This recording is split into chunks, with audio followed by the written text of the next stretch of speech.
नमस्कार। बुकोपीडिया में आपका स्वागत है और आज हम बात करेंगे इस पुस्तक के बारे में।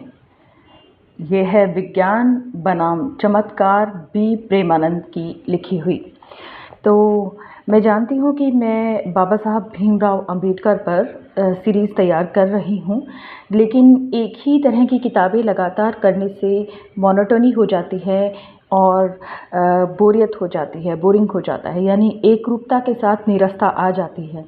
तो ये पुस्तक मैंने आज उठाई। मैंने इसे बीच में पढ़कर छोड़ दिया था क्योंकि ये थोड़ी मुश्किल लगी थी पहली बार पढ़ने पर मुझे। इसमें काफ़ी चमत्कारों का वर्णन है।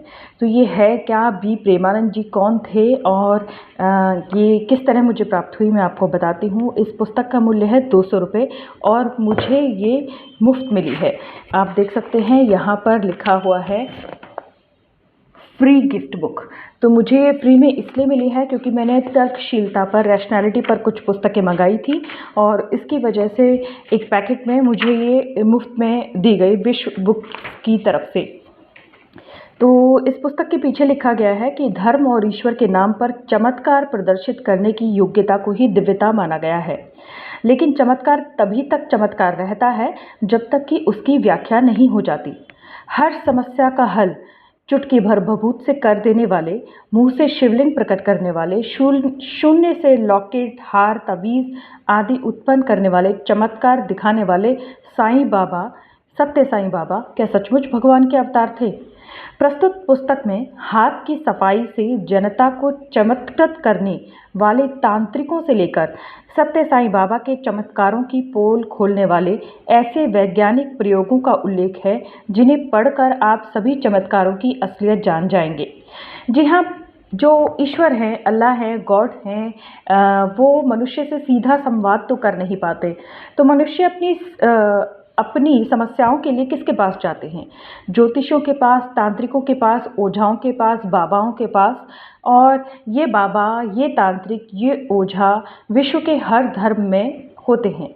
ये लोगों को ईश्वर की उपस्थिति का यकीन कैसे दिलाते हैं, या ये यकीन कैसे दिलाते हैं कि उनमें कुछ चमत्कारिक शक्तियाँ हैं। ये भोली भाली जनता के सामने कुछ चमत्कार उपस्थित करते हैं और वो चमत्कार ज़्यादातर हाथ की सफाई होते हैं, आँखों का धोखा होता है, कुछ केमिकल्स का भी इस्तेमाल किया जाता है, कुछ प्रॉप्स यानी प्रॉपर्टीज़ का भी इस्तेमाल करके लोगों को मूर्ख बनाया जाता है। इस पुस्तक में ऐसे 150 चमत्कारों का वर्णन है और सत्य साईं बाबा से तो बी प्रेमानंद महाराज की सीधी टक्कर का भी वर्णन है। सत्य साईं बाबा के सभी चमत्कारों को खंडित करने वाले बी प्रेमानंद जी की लिखी हुई ये पुस्तक है। उन्होंने काफ़ी पुस्तकें लिखी हैं और ये उनकी सबसे चर्चित पुस्तकों में से एक है। तो देखिए, मनुष्य जो है ईश्वर से सीधा संवाद नहीं स्थापित कर सकता। हमारा जो कम्युनिकेशन है गॉड के साथ वो एक तरफा है। हम जब परेशान होते हैं तो गॉड से मदद मांगते हैं, लेकिन क्योंकि गॉड हमारे कोई अचानक से खुद आके मदद नहीं कर सकते तो हम इन लोगों के पास चले जाते हैं। जैसे हम एस्ट्रोलॉजी में विश्वास करने लग जाते हैं, ज्योतिष के पास चले जाते हैं, पालमिस्ट्री में विश्वास करने लग जाते हैं, हस्तरेखा विज्ञान मानने लगते हैं उसे और हाथ देखने वालों के पास पहुंच जाते हैं। हम चमत्कारों में विश्वास करने लग जाते हैं और बाबाओं, ओझाओं, तांत्रिकों, पादरियों, मौलानाओं, पंडितों, इन सब के चमत्कारों को देखते हैं कि क्या चमत्कार कर रहे हैं, क्या मिरेकल्स कर रहे हैं। हम टैरेट कार्ड रीडिंग के पास पहुंच जाते हैं, टैरेट कार्ड करने लगते हैं। और किस तरह की समस्याएं होती हैं जिसके लिए मनुष्य ईश्वर की तरफ देखता है और ईश्वर से एक तरफा संवाद होने की वजह से वो वापस मुड़ के मनुष्यों की तरफ ही जाता है, जो मनुष्य उसे मूर्ख बनाते हैं विभिन्न प्रकार के चमत्कार दिखाकर। तो ये समस्याएं होती हैं। स्वास्थ्य की समस्या, कोई बीमार होता है तो वो इन तांत्रिकों, झाड़ बूझ करने वालों के पास पहुंच जाने लगता है। किसी के पास आर्थिक संकट आ गया है, कोई कर्ज में डूब गया है तो लोग इनकी तरफ जाते हैं। किसी को नौकरी नहीं मिल रही है, बेरोजगार है या रोजगार में ही कुछ संकट है, कुछ परेशानी है तो उसके पास पहुंच जाते हैं। कहीं पे विवाह नहीं हो रहा है तो इस तरह के लोगों के चक्कर में आ जाते हैं। कहीं विवाह में परेशानी है, झगड़ा है, सास ससुर की प्रॉब्लम है, कुछ ऐसी परेशानियां हैं जो गृहस्थी की समस्याएं कही जा सकती हैं, तो भी लोग ऐसे बाबाओं के पास पहुंच जाते हैं। संतान नहीं हो रही है तो आमतौर पर भोले भाले लोग डॉक्टर से इलाज करवाने की बजाय ऐसे लोगों के पास पहुंच जाते हैं।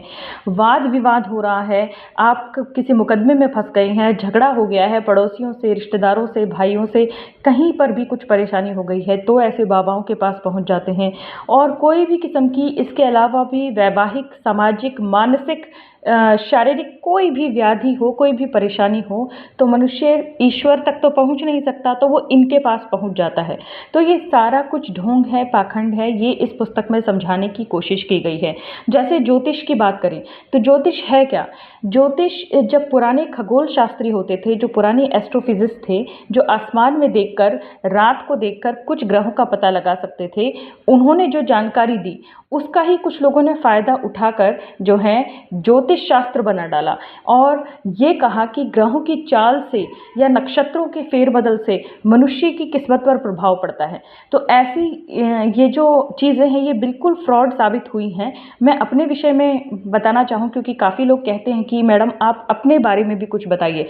तो मेरा जो जन्म है बहुत ही धार्मिक परिवार में हुआ और हम सारी चीज़ों में ये जो भी चीज़ें आपको मैंने अभी पढ़कर बताई हैं, चाहे टैरोट कार्ड हो, हस्तरेखा हो, ज्योतिष हो, तांत्रिक हो, मौलाना हो, सब कुछ हमारा परिवार ट्राई करता था और मैंने भी उसमें हिस्सा लिया है क्योंकि मैं भी उसी परिवार में तो जन्मी हूँ।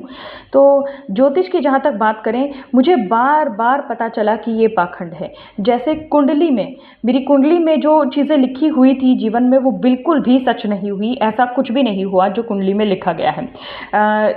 ज्योतिष जो है ज़्यादातर आपको वेग आंसर देते हैं, मतलब अस्पष्ट आंसर देते हैं। तो जो अस्पष्ट आंसर्स को जब आप अपनी असली ज़िंदगी से कंपेयर करते हैं तो आप उसमें ही मतलब ढूंढने लग जाते हैं। जैसे कोई आपको कहेगा कि आपको विवाह में परेशानी होगी, भविष्य में विवाह में सबको ही परेशानी होती है। विवाह भारत में प्रेम के आधार पर नहीं होता, जाति धर्म के आधार पर होता है और विवाह दो व्यक्तियों का मिलन ना होके, दो व्यक्तियों का संबंध ना होके, एक व्यक्ति का एक व्यक्ति के पूरे परिवार के साथ संबंध हो जाता है। तो एक महिला है जिसका किसी आदमी के पूरे परिवार के साथ संबंध है, तो वो अकेली पड़ जाती है, तो हर विवाह में परेशानी आती ही है।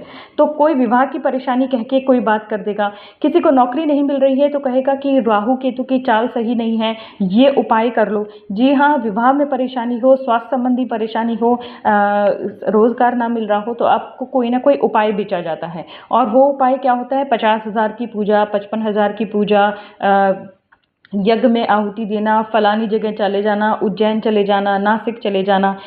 मैंने तो यहाँ तक पाया कि किसी व्यक्ति को परेशानी हो रही थी तो उसे किसी तांत्रिक ने कह दिया कि तुम्हें अपने भाई के साथ मिलकर जो है उज्जैन जाके पूजा करनी पड़ेगी। अब उज्जैन गए हैं तो वहाँ पर नींबुओं को काट काट के जो है अंदर नींबू लाल निकलते हैं तो बोलते हैं कि तुम्हारे पितर नाराज़ हैं, मतलब पूर्वज नाराज़ हैं।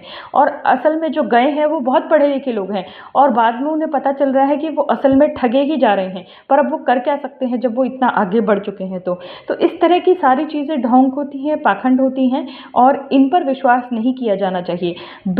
बी प्रेमानंद जी ने ये कहा है कि मैं ईश्वर के अस्तित्व को चुनौती नहीं दे रहा हूँ, ईश्वर है या ईश्वर नहीं है ये अब तक तो साबित नहीं हो सका है, लेकिन ये जो सारे चमत्कार, ये जो सारे ढोंग होते हैं ये मनुष्य का शोषण करने के लिए, उसको मूर्ख बनाने के लिए ही होते हैं। आइए आगे पढ़ते हैं कि इस पुस्तक में क्या लिखा है। तो 150 चमत्कारों का वर्णन है और चमत्कार कुछ जटिल भी हैं, उनमें केमिस्ट्री का यूज़ है, फिज़िक्स का यूज़ है, तो ज्योग्राफी का यूज़ है, जियोलॉजी का यूज़ है। तो मैं सारे चमत्कार तो समझ नहीं पाई, लेकिन जो है जितना मैं समझ पाई हूँ और उसमें से कुछ छाँट कर मैं आपको उन चमत्कारों के विषय में भी बताऊंगी। सबसे पहले इसकी प्रस्तावना देखते हैं। इसकी प्रस्तावना जो लिखी है वो लिखी है डॉक्टर PM भार्गव ने। तो उन्होंने क्या लिखा है कि हम 45 खरब वर्ष पुरानी पृथ्वी है और जिसमें 150 खरब वर्ष पुराना संपूर्ण जगत है। मनुष्य केवल 20 खरब वर्षों से ही निवास कर रहा है और हमारा लिखित इतिहास जो है केवल 10,000 वर्ष से भी कम पुराना है और हमारा सबसे पुराना जो रिटन डॉक्यूमेंट है वो जेरूचो इज़राइल में मिला है जो 7,000 वर्ष पुराना है। जी हाँ, अब आपने देखा होगा जो ट्विटर जिसे एक्स कहते हैं उस पर ग्रॉक नाम का एक आर्टिफिशियल इंटेलिजेंस प्लेटफॉर्म आया है, उसमें जो है साइंस जर्नी नाम के चैनल ने स्पष्ट पूछा है कि ये वैदिक काल क्या है, ये इसकी क्या प्रामाणिकता है। तो जो बात हम हमेशा से कह रहे थे कि वैदिक काल एक काल्पनिक काल है, इसकी कोई प्रामाणिकता नहीं है। कहीं पर भी जो हिंदुओं के देवी देवता हैं वो हज़ारों साल पहले की कोई भी किसी भी गढ़ी हुई खुदाई में नहीं मिले हैं। जो हड़प्पा और मोहनजोदड़ो की सभ्यता है उसका हिंदू धर्म से कुछ लेना देना है, ऐसा कुछ पता ही नहीं चला है। तो रामायण, महाभारत, वेद, पुराण, उपनिषद, ये सब जो चीज़ें हैं बाद की रचनाएं हैं, ये कोई बहुत प्राचीन चीज़ें हैं या सच में ये घटनाएं हुई थी, इसका कोई प्रमाण मौजूद नहीं है। आप चाहें तो साइंस जर्नी चैनल को एक्स पर फॉलो करके वो जो प्रश्न ग्रॉक से पूछ रहे हैं वो चेकआउट कर सकते हैं। तो देखिए, लिखित इतिहास जो कहते हैं कि हमारे पास सबसे पुराना लिखित इतिहास है, नहीं, इजराइल देश में मिला है 7000 वर्ष पुराना लिखित इतिहास जो है, मतलब रिटन स्क्रिप्ट जो भी है, लिखा हुआ कुछ मिला है, 7000 वर्ष पुराना है। आज मनुष्य पर दो प्रभाव हावी होते जा रहे हैं, पहला धर्म और दूसरा विज्ञान। धर्म विज्ञान से ज़्यादा पुराना है और धर्म और विज्ञान दोनों की ही उत्पत्ति मनुष्य के मस्तिष्क से हुई है। प्रश्न करने की दूसरी क्षमता का नाम ही है ज्ञान और विवेक। और इसलिए अंदाज़ा लगाया जा सकता है कि भूतकाल में जब मनुष्य को प्रश्न करने की क्षमता हासिल हुई, जब उसको विवेक हासिल हुआ, तब उसने बहुत सारे प्रश्न जो है पूछे होंगे खुद से और दूसरों से। और ये प्रश्न जो हैं 4 किस्म के हो सकते हैं। पहला प्रश्न जो है निर्जीव वस्तुओं के बारे में है, जैसे जल, वायु, पृथ्वी, धातु एक्सेट्रा। दूसरा प्रश्न जो है वो अनुभव के आधार पर है, जैसे गर्मी, सर्दी, ध्वनि, तूफान, बिजली, भौतिक पदार्थ, यानी कि फिजिकल मैटर के बारे में उसने दूसरा सवाल पूछा होगा। तीसरा सवाल जो है पृथ्वी से बाहर की शक्तियाँ, ये सूर्य क्या है, नित्य सूर्य का उगना, डूबना, चांद, सितारे, विभिन्न नक्षत्र, मंडल, ग्रह, अलौकिक चीज़ें, इन चीज़ों का जो पृथ्वी से बाहर नज़र आती हैं, इसके बारे में उसके मन में जिज्ञासा हुई होगी और उसने प्रश्न पूछा होगा। और चौथा प्रश्न जो है उसने जीवित विषयों के बारे में पूछा होगा, यानी कि जन्म कैसे हुआ, रोग क्यों होता है, मृत्यु क्यों होती है। तो ये सारे प्रश्न को हम 4 कैटेगरीज में बांट सकते हैं, केमिस्ट्री, फिजिक्स, ज्योग्राफी और जियोलॉजी। तो इस तरह की जो हैं, जब मनुष्य ने प्रश्न पूछे तो इन प्रश्नों का उत्तर ढूंढना शुरू किया और तब कई तरह के विज्ञान सामने आए, जैसे रसायन शास्त्र यानी कि केमिस्ट्री, भौतिक शास्त्र, फिजिक्स, खगोल शास्त्र, ज्योग्राफी, जीव शास्त्र जिसे जियोलॉजी कहते हैं। तो मन में भारी उथल पुथल मची मनुष्य के और उसने अलग अलग प्रश्नों का ये उत्तर ढूंढना शुरू किया। और जब उसने ऐसे प्रश्नों का उत्तर ढूंढा तो धीरे धीरे उसको कुछ उत्तर तो लॉजिकल मिल गए, तर्क संगत मिल गए, और जिन प्रश्नों का वो उत्तर नहीं समझ पाया उसको उसने जो है धर्म की शक्ल देनी शुरू कर दी। शुरू में उसने ये कल्पना की कि हमें किसी ने बनाया है और इसलिए उसने प्रतीक के रूप में मूर्ति पूजा शुरू कर दी।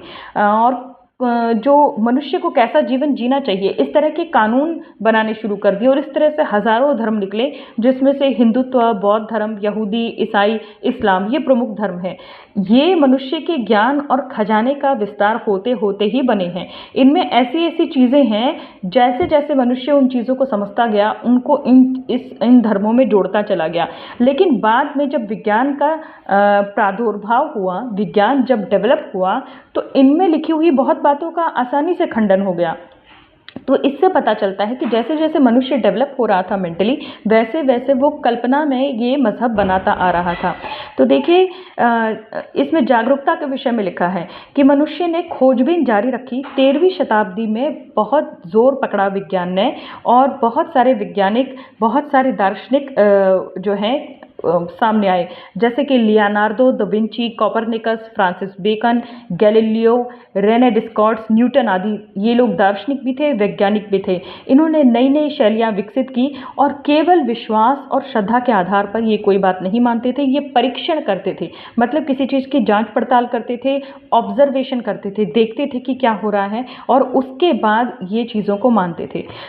शीघ्र ही ऐसा करने से विज्ञान धर्म का प्रतिद्वंदी हो गया, मतलब उनमें आपस में मुकाबला हो गया।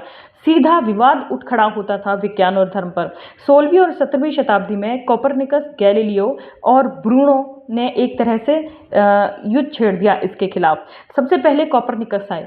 कोपरनिकस ने अध्ययन किया, ऑब्जर्वेशन किया और ये कहा कि ये मानना गलत है कि सूर्य पृथ्वी के चारों ओर घूमता है।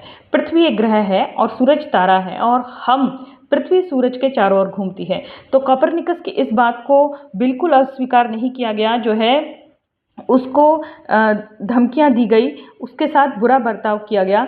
गैलीलियो जो कोपरनिकस को मजबूरी में धमकियों के चलते अपनी बात वापस लेनी पड़ी कि नहीं मुझसे गलत हो गई। चर्च के सामने उसने कहा मुझसे गलती हो गई। कोपरनिकस के बाद जो आए ब्रूनो ने क्या किया, उसने बिल्कुल माना ही नहीं कि मैं सही कह रहा हूँ, धरती जो है सूरज के चारों ओर घूमती है। ब्रूनो को इसकी ऐसी सज़ा दी गई कि उसे बांधकर जिंदा जला दिया गया। इसके बाद गैलीलियो भी उसके समकालीन या आसपास रहे होंगे उसी शताब्दी में। तो गैलीलियो ने कहा नहीं, धरती सूरज के चारों ओर ही घूमती है, यही सत्य है। लेकिन उस वक्त तक ये क्रूरता कम कर दी गई। गैलीलियो को जान से मारा नहीं गया, लेकिन उन्हें जेल में सड़ा दिया गया। उनका खुद का घर ही उनके लिए जेल बना दिया गया और अंत में वो एक बहुत ही दुखदाई एकांत जीवन व्यतीत करते हुए मर गए। लेकिन उन्होंने अपनी बात को नहीं छोड़ा कि नहीं, धरती ही घूमती है। बाद में जैसे जैसे विज्ञान और विकसित हुआ तो चर्च को ये बात स्वीकार करनी पड़ी कि सूरज जो है ब्रह्मांड का केंद्र है, वो ब्रह्मांड जिसे हम उस वक्त तक जानते थे, और धरती ही सूरज के चारों ओर घूमती है। इस तरह से जो है उस समय इसके आगे जो है डार्विन ने भी उत्पत्ति का सिद्धांत दिया। उसने जो उत्पत्ति का सिद्धांत दिया वो भी जो है चर्च की मान्यताओं के अगेंस्ट था। उसने कहा कि हम छोटे छोटे सूक्ष्म जीवों से जाकर इस स्तर तक पहुँचे हैं। तो 100 साल पहले तक डार्विन, हक्सले इन सब का मजाक उड़ाते थे जो हैं चर्च, लेकिन बाद में जो है जीव के विकास का सिद्धांत को स्वीकार करना ही पड़ा। तो जब भी विज्ञान और धर्म का विवाद हुआ है, जीत हमेशा तर्क और विज्ञान की ही हुई है। इसलिए कहना उचित रहेगा कि विज्ञान धर्म का प्रतिद्वंदी है और बना हुआ है। तो श्री प्रेमानंद की जो पुस्तक है ये भी ऐसे ही युद्ध के विषय में है, क्योंकि हमने ये युद्ध चमत्कारों के विरुद्ध छेड़ा है जो धर्म का अहम हिस्सा बने हुए हैं। दुनिया में कोई भी ऐसा भगवान या फरिश्ता नहीं हुआ जिससे कोई ना कोई चमत्कार न जुड़ा हो। ईसा हो, मोहम्मद हो, कृष्ण, राम, ब्रह्मा, शिव, विष्णु, इंद्र, जितने भी ये पैगंबर देवी देवता होते हैं, सबको दिव्यता का प्रमाण यही है कि उन्होंने बहुत सारे चमत्कार दिखाए। जैसे कि कृष्ण के विषय में आप जानते ही हैं, चमत्कारों से तो उनकी पूरी स्टोरी ही भरी हुई है। द्रौपदी की साड़ी का बढ़ जाना हो या कालिया नाग के सर पर नाचना हो, इस तरह की चीज़ें। राम के भी चमत्कार जो हैं इस तरह के होते हैं, समंदर पर पुल बांध देना। ग्रॉक से ये भी पूछा गया है कि क्या राम सेतु एक मैनमेड पुल है। ग्रॉक ने इसका भी जवाब दिया है वो मैनमेड नहीं है, वो चूना पत्थर से बना हुआ है और जो है वो एक प्राकृतिक संरचना है। तो जैसे कि हैरी पॉटर की किताब है और हैरी पॉटर की किताब में लंदन का वर्णन है, तो कुछ जगहों का, कुछ ओरिजिनल जगहों का जहाँ पर वर्णन हो जाता है, इसका मतलब ये नहीं है कि हैरी पॉटर को ही हम सत्य मानने लगे। वो एक कहानी है। इस तरह से ग्रॉक ने ये कहा कि ये सारी काल्पनिक कहानियाँ हैं। तो इस तरह से आज हम तकनीक के लेवल से इस लेवल पे पहुंच गए हैं कि मनुष्य तमाम विपत्तियों का सामना कर सकता है। विज्ञान का प्रयोग तो हम दैनिक जीवन में करने लगे हैं। व्यक्तिगत अधिकारों को मान्यता दी जाने लगी, क्योंकि जैसे जैसे विज्ञान बढ़ता गया वैसे वैसे साम्राज्यवाद पर चोट करनी पड़ी। साम्राज्यवाद यानी कि एक राजा या शासक के अंडर पूरी प्रजा हो। जैसे जैसे विज्ञान बढ़ता गया मनुष्य अपने अधिकारों के प्रति भी जागरूक हुआ और इंडिविजुअलिज्म, व्यक्तिवाद आया। व्यक्तिवाद की वजह से ही ये अवधारणा बनी कि प्रत्येक व्यक्ति को अधिकार है कि उसके ऊपर शासन कौन करेगा या उसका जीवन किस तरह चलाया जाएगा। लोकतंत्र की स्थापना जो है साम्राज्यवाद के अंत के बाद विज्ञान की वजह से हुई। शांति का महत्व समझा जाने लगा। सर्वांगीण विकास यानी मनुष्य का होलसम डेवलपमेंट के ऊपर बात की जाने लगी। विज्ञान और टेक्नोलॉजी को बिल्कुल भी नज़रअंदाज नहीं किया जा सकता। तो मानव जाति ने दो विचारधाराएं धरोहर के रूप में पाई हैं। भक्ति और श्रद्धा के अलावा उसने विज्ञान को भी पाया है। तो लोग भक्ति और श्रद्धा को भी मानते हैं और विज्ञान को भी मान लेते हैं। लेखक ये तर्क दे चुके हैं कि विज्ञान और धर्म का आपस में कोई मेल नहीं है। दोनों ही विरोधाभासी चीज़ें हैं। दोनों ही वैचारिक पद्धतियां हैं। एक जो है तर्क पर आधारित है, एक जो है परीक्षण पर आधारित है, एक जो है ऑब्जर्वेशन पर यानी अवलोकन पर आधारित है, और दूसरा केवल चमत्कारों की मान्यताओं पर आधारित है कि हाँ कभी ऐसा चमत्कार हुआ होगा। केवल उस मान्यता पर धर्म आधारित है। इस परिभाषा के अनुसार चमत्कार क्या होता है? चमत्कार अलौकिक चीज़ों को प्रकट करना होता है, ऐसी चीज़ें जो विज्ञान के दायरे से परे हैं, आदमी की समझ से ही बाहर हैं। दूसरी परिभाषा के अनुसार विज्ञान अलौकिकता का खंडन करता है, मतलब कुछ भी सुपरनैचुरल है ऐसा मानता ही नहीं है। जैसे कोई अलौकिक घटना हो गई तो विज्ञान पहले व्याख्यान देगा, पहले उसे समझने की कोशिश करेगा। जैसे एक प्रसिद्ध जादूगर हौदिनी के बारे में बताया गया है। हौदिनी अपने आप को तालों में बंद करके जो है जेल से बाहर आ जाता था। चाहे उसको बंद करके बॉक्स में बंद करके नदी में फेंक दो, चाहे किसी जेल में बंद कर दो, वो बाहर आ जाता था। बाद में ये पता चला कि उसमें कोई अलौकिक शक्तियाँ नहीं हैं। मनुष्य अपने अभ्यास और प्रशिक्षण से शारीरिक क्षमताएं हासिल कर सकता है। जो हौदिनी नाम का जादूगर था वो अपने मुंह में ही चाबियां दबा लेता था। किसी भी जैसे मास्टर की जैसी कोई चीज़ जिससे हर ताला खुल जाता है, ऐसी कोई भी चाबी वो दबा लेता था और मुश्किल से मुश्किल ताले को खोलकर, चाहे वो नदी के नीचे फेंक दिया गया हो बॉक्स में बंद करके, चाहे किसी जेल में बंद कर दिया गया हो, वो बाहर आ जाता था। तो इस तरह के लोग कम से कम सही हैं कि कम वो ये इस बात को कहते हैं कि हम जादूगर हैं या हाथ की सफाई दिखा रहे हैं। लेकिन जो लोग इसी तरह के चमत्कारों को, इसी तरह की हाथ की सफाई को धर्म का धंधा बना लेते हैं, उससे समाज का बहुत नुकसान होता है। तो देखिए इसमें ये बताया गया है कि जो है इसमें कोई संदेह नहीं कि विश्वास और को धर्म का अभिन्न हिस्सा मानते हैं कि जब विश्वास करते हैं तभी धर्म का वो है, तभी धर्म चलता है। दूसरे देशों में भी लागू होता है, क्योंकि हमारे साईं बाबाओं के जवाब में पश्चिम में भी रेवेंड मूम्स, जॉन्स, महेश योगी और आचार्य रजनीश और हरे रामा हरे कृष्ण विचारधारा के अनुयायी हैं। तो जैसे हम बाबाओं को मानते हैं, हमारे कुछ बाबा एक्सपोर्ट भी हो गए थे, जैसे आचार्य रजनीश हो या हमारा हरे रामा हरे कृष्ण मिशन हो, और रेवेंड मूम्स, जोन्स, इस तरह के लोगों को भी मानने लगे थे विदेशी लोग। तो जोन्स के बारे में बताती हूँ कि जोन्स एक ऐसा व्यक्ति था जो ईसाइयों को बेवकूफ़ बना रहा था। वो नार्सिसिस्ट था, वो मूर्ख था और दूसरों को मूर्ख बना रहा था, और उसने लोगों को इतना भ्रमित कर दिया था कि उसके पीछे जो है सामूहिक आत्महत्या कर ली थी अमेरिका के कुछ लोगों ने, और काफ़ी लोगों ने, बहुत बड़ी मास सुसाइड था वो। और वो लोग ये मानते थे कि मरने के बाद हम कहीं और ग्रह में जाने वाले हैं। तो इस तरह से जो है पूरी की पूरे बड़े ग्रुप को भी साइकोसिस में पहुंचाया जा सकता है। शेयर्ड साइकोसिस डिसऑर्डर कहते हैं इसे, कि मतलब कोई गलत बात बार बार लगातार दिमाग में भरी जाए तो लोग उस बात को यकीन कर लेते हैं। इस तरह के कल्ट्स में ऐसा ही होता है। तो देखिए आगे बताया गया है कि साइंटिफिक टेम्परामेंट के बारे में नेहरू बहुत ज़्यादा जागरूक थे। तो नेहरू जिन्हें बार बार अब निशाना बनाया जाता है, वो एक ऐसे व्यक्ति थे जो काफ़ी तर्कशील थे। उन्होंने ये कहा था कि दैनिक जीवन में तो हम विज्ञान का उपयोग करते ही हैं, लेकिन हमें वैज्ञानिक दृष्टिकोण अपनाने की ज़्यादा आवश्यकता है। भारत में ज्ञान और सत्य की खोज के लिए आलोचनात्मक यानी क्रिटिकल एनालिसिस का स्वभाव बनाना ज़रूरी है। तो हमारे जो प्रधानमंत्री थे, हमारे प्रथम प्रधानमंत्री जवाहरलाल नेहरू जी, वो ये बात समझते थे कि भारत में अंधश्रद्धा बहुत ज़्यादा है, और तो वो कहते थे कि वैज्ञानिक चीज़ों का तो यूज़ हम आसपास कर ही रहे हैं, हवाई जहाज हो, ट्रेन हो, इस तरह की चीज़ें हम तो यूज़ कर रहे हैं, लेकिन उससे कोई फर्क नहीं पड़ता जब तक कि लोगों में साइंटिफिक टेम्परामेंट डेवलप नहीं होता। इसलिए साइंटिफिक टेम्परामेंट डेवलप करने की बात को भारत के संविधान में भी लिखा गया है। तो विज्ञान कोई तथ्य ऐसे स्वीकार नहीं कर लेता जब तक कि उसका प्रशिक्षण ना किया गया हो। तो देश के अनेक अग्रणी विचारकों का एक दल था 1981 में, जिन्होंने वैज्ञानिक दृष्टिकोण पर उक्ति जारी की, और जवाहरलाल नेहरू के वैज्ञानिक दृष्टिकोण के समर्थन करने के बावजूद जो है अंधश्रद्धा में भारत में सुधार नहीं हुआ। ये बड़ी चिंता का विषय है, और अंधश्रद्धा को सुधारने से ही राष्ट्रीय समस्याओं में जो है सुधार आएगा। तो अंधविश्वास भारत में नासूर की तरह फैल गया है। अजीबोगरीब किस्म के रीति रिवाज सरकारी प्रोत्साहन के साथ चलते हैं। बड़े बड़े धार्मिक आयोजन सरकारी प्रोत्साहन के साथ होते हैं। पूरी शिक्षा का आधार ही आज्ञाकारिता यानी ओबीडियंस को बना दिया गया है। मतलब स्टूडेंट्स जो हैं प्रश्न करें, बस हाँ हाँ हाँ हाँ करते रहें, मानते रहें और चीज़ों को रटते रहें। तो इस तरह से क्रिटिकल जो है दिमाग डेवलप नहीं होता।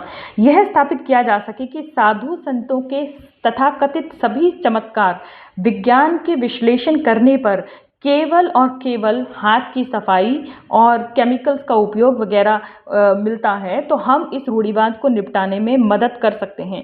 मेरी जानकारी है कि पूरे विश्व में ऐसा एक भी व्यक्ति नहीं है जो चमत्कारों के खिलाफ, अंधविश्वास के खिलाफ लड़ रहा हो, जो श्री प्रेमानंद से अधिक सफल और मुखर और विद्वान रहा हो। तो श्री प्रेमानंद जी ने अपना पूरा जीवन, जिन्होंने ये पुस्तक लिखी है, अंधविश्वास के विरुद्ध जो है लड़ते हुए बिता दिया।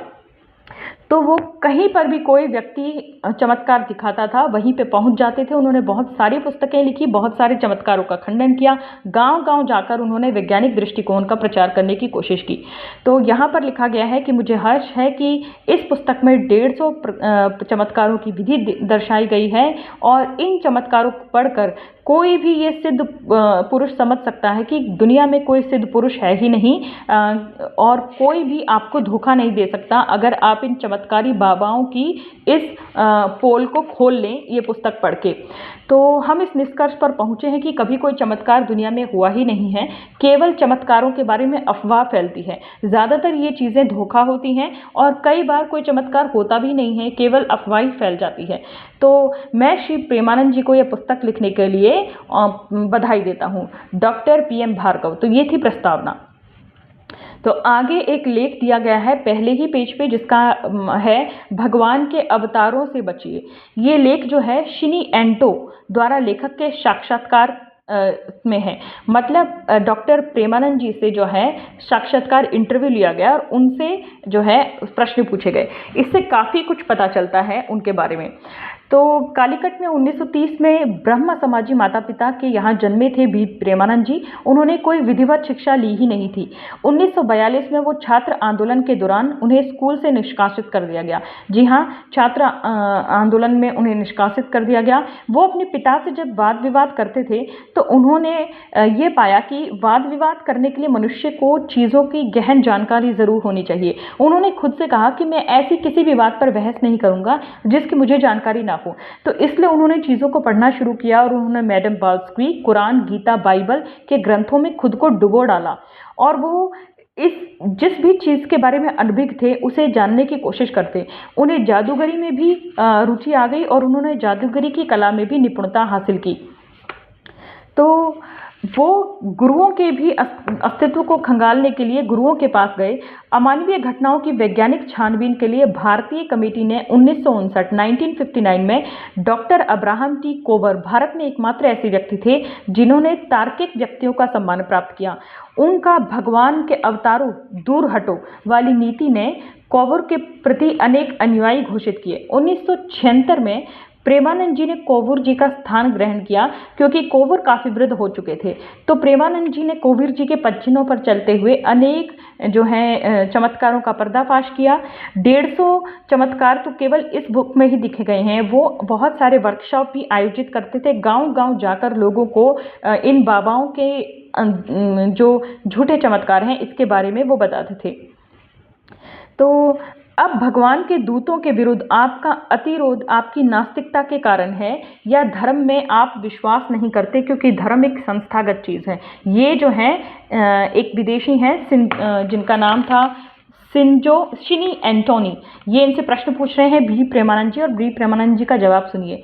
बी प्रेमानंद जी कहते हैं, ईश्वर पर विश्वास करना व्यक्तिगत धारणाओं पर निर्भर करता है।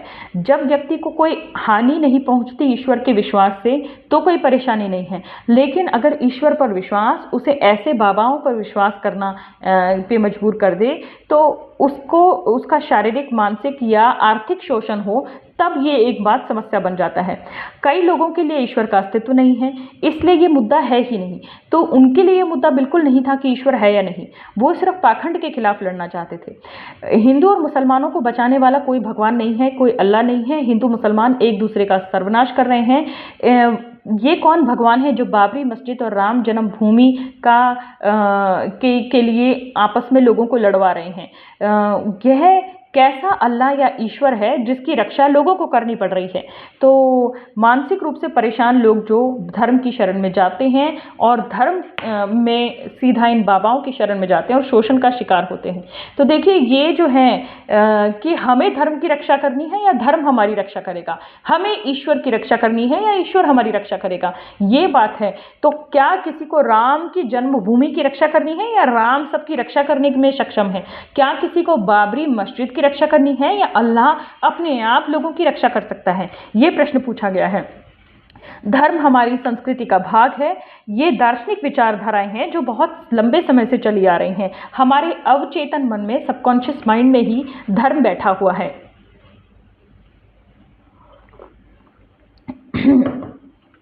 कुछ लोग ऐसे होते हैं माफ़ कीजिएगा, कुछ लोग ऐसे होते हैं जो धर्म के सहारे के बिना पागल हो सकते हैं। उन्हें ईश्वर का सहारा चाहिए ही, क्योंकि जब भी वो किसी समस्याओं में होते हैं या चिंताग्रस्त होते हैं तो उन्हें कुछ ना कुछ सहारा चाहिए। कुछ लोग ऐसे होते हैं, लेकिन परेशानी उनकी नहीं है, परेशानी उनकी है जो ज़रूरत से ज़्यादा धर्म में विश्वास कर लेते हैं। और जब उन्हें उनकी मांगी हुई मुराद नहीं मिलती या उनकी चिंता का निवारण नहीं होता, तब वो मानसिक संतुलन खो बैठते हैं। तो इसलिए ईश्वर के अस्तित्व पर मैं बहस करता ही नहीं और करना ही नहीं चाहता। मेरा मानना सिर्फ इतना है कि मैं लोगों को जागरूक करूं ताकि वो वैज्ञानिक दृष्टिकोण अपनाएं और वास्तविकता से परिचित हों, ताकि वो धर्म के नाम पर होने वाले पाखंड से खुद के शोषण को बचा सकें। Doctor TV. कुकोवर के सही उत्तराधिकारी आप कैसे बने? मैं ईश्वर और गुरुओं के विषय में बहुत कुछ पढ़ता था। मैं भी सिद्धियां हासिल करना चाहता था। ये बता रहे हैं डॉक्टर बी प्रेमानंद जी। मैं 19 वर्ष की उम्र में ही गुरु की खोज के लिए निकल पड़ा। श्री अरविंद के पास गया। श्री टैगोर तो मेरे पिताजी के मित्र ही थे। मैंने स्वामी रामदास की पुस्तक इन सर्च ऑफ गॉड में ये पढ़ा कि वो कहते हैं कि भारत भ्रमण के लिए भगवान ने उनकी मदद की। तो मैंने भी निश्चय किया कि मैं बिना रुपयों के भारत भ्रमण की कोशिश करूंगा। तो मैंने भारत भ्रमण किया। मुझे एक भी देवता ने मदद नहीं की। मुझे जब भी मदद की इंडिया घूमने के लिए, मुझे हमेशा लोगों ने मदद की। तो लोग, इंसान मदद करते हैं, भगवान मदद नहीं करता। तो मैं बहुत सारे स्वामियों से मिला जो मुझे कुंडलिनी जागृत करने की बात कह रहे थे। उनका मानना था कि शरीर में एक सुषुम्ना नाड़ी होती है जो शून्य से पैदा होकर नीचे से ऊपर चढ़ जाती है, और वीर्य को बचाने से, यानी कि ब्रह्मचर्य अपनाने से जो है ये नीचे से ऊपर आ जाती है और सेक्स एनर्जी ऐसी आती है। मतलब ऐसा होता है जैसे कुंडलिनी जागृत होना या इस तरह की बातें। तो इन्होंने बोला ब्रह्मचार्य से, मतलब ज़बरदस्ती की सेलिबेसी से, वीर्य को होल्ड करने से प्रोस्टेट ग्रंथि होती है पुरुषों में, उस पर बहुत दुष्प्रभाव पड़ता है। तो सेलिबेसी को जितना प्रचारित किया गया है, ब्रह्मचार्य को जितना प्रचारित किया गया है, वो उतनी कोई बहुत बढ़िया चीज़ है नहीं। तो अब कहते हैं कि मेरे पास इतने सारे चमत्कारों के तरीके हैं कि मैं भी पैसे कमा सकता हूँ। आमतौर पर बाबाओं को 50-60 चमत्कार आते हैं, लेकिन मैंने इतना अध्ययन किया है कि मुझे तो 1500 चमत्कार तक आते हैं। तो उसके बाद उन्होंने कहा कि 1969 में श्रीलंका से आकर चमत्कारों का भांडा फोड़ने के लिए कार्यक्रम आयोजित करते थे डॉक्टर कुवर। जब उन्होंने पुस्तक ल्योर ऑफ मिरेकल्स, ल्योर मतलब आकर्षण, मिरेकल्स मतलब चमत्कार, चमत्कारों का आकर्षण नामक पुस्तक लिखी, तो मैं भी उनकी इस पुस्तक को पढ़ा और उनकी तार्किक संस्था का, उनकी रैशनल सोसाइटी का सदस्य बन गया और जो है मैं उनके साथ रहने लगा। तो अब इनसे प्रश्न पूछा गया सत्य साईं बाबा के नाम पर कि सत्य साईं बाबा की फ़ोटो से भस्म क्यों झड़ती है।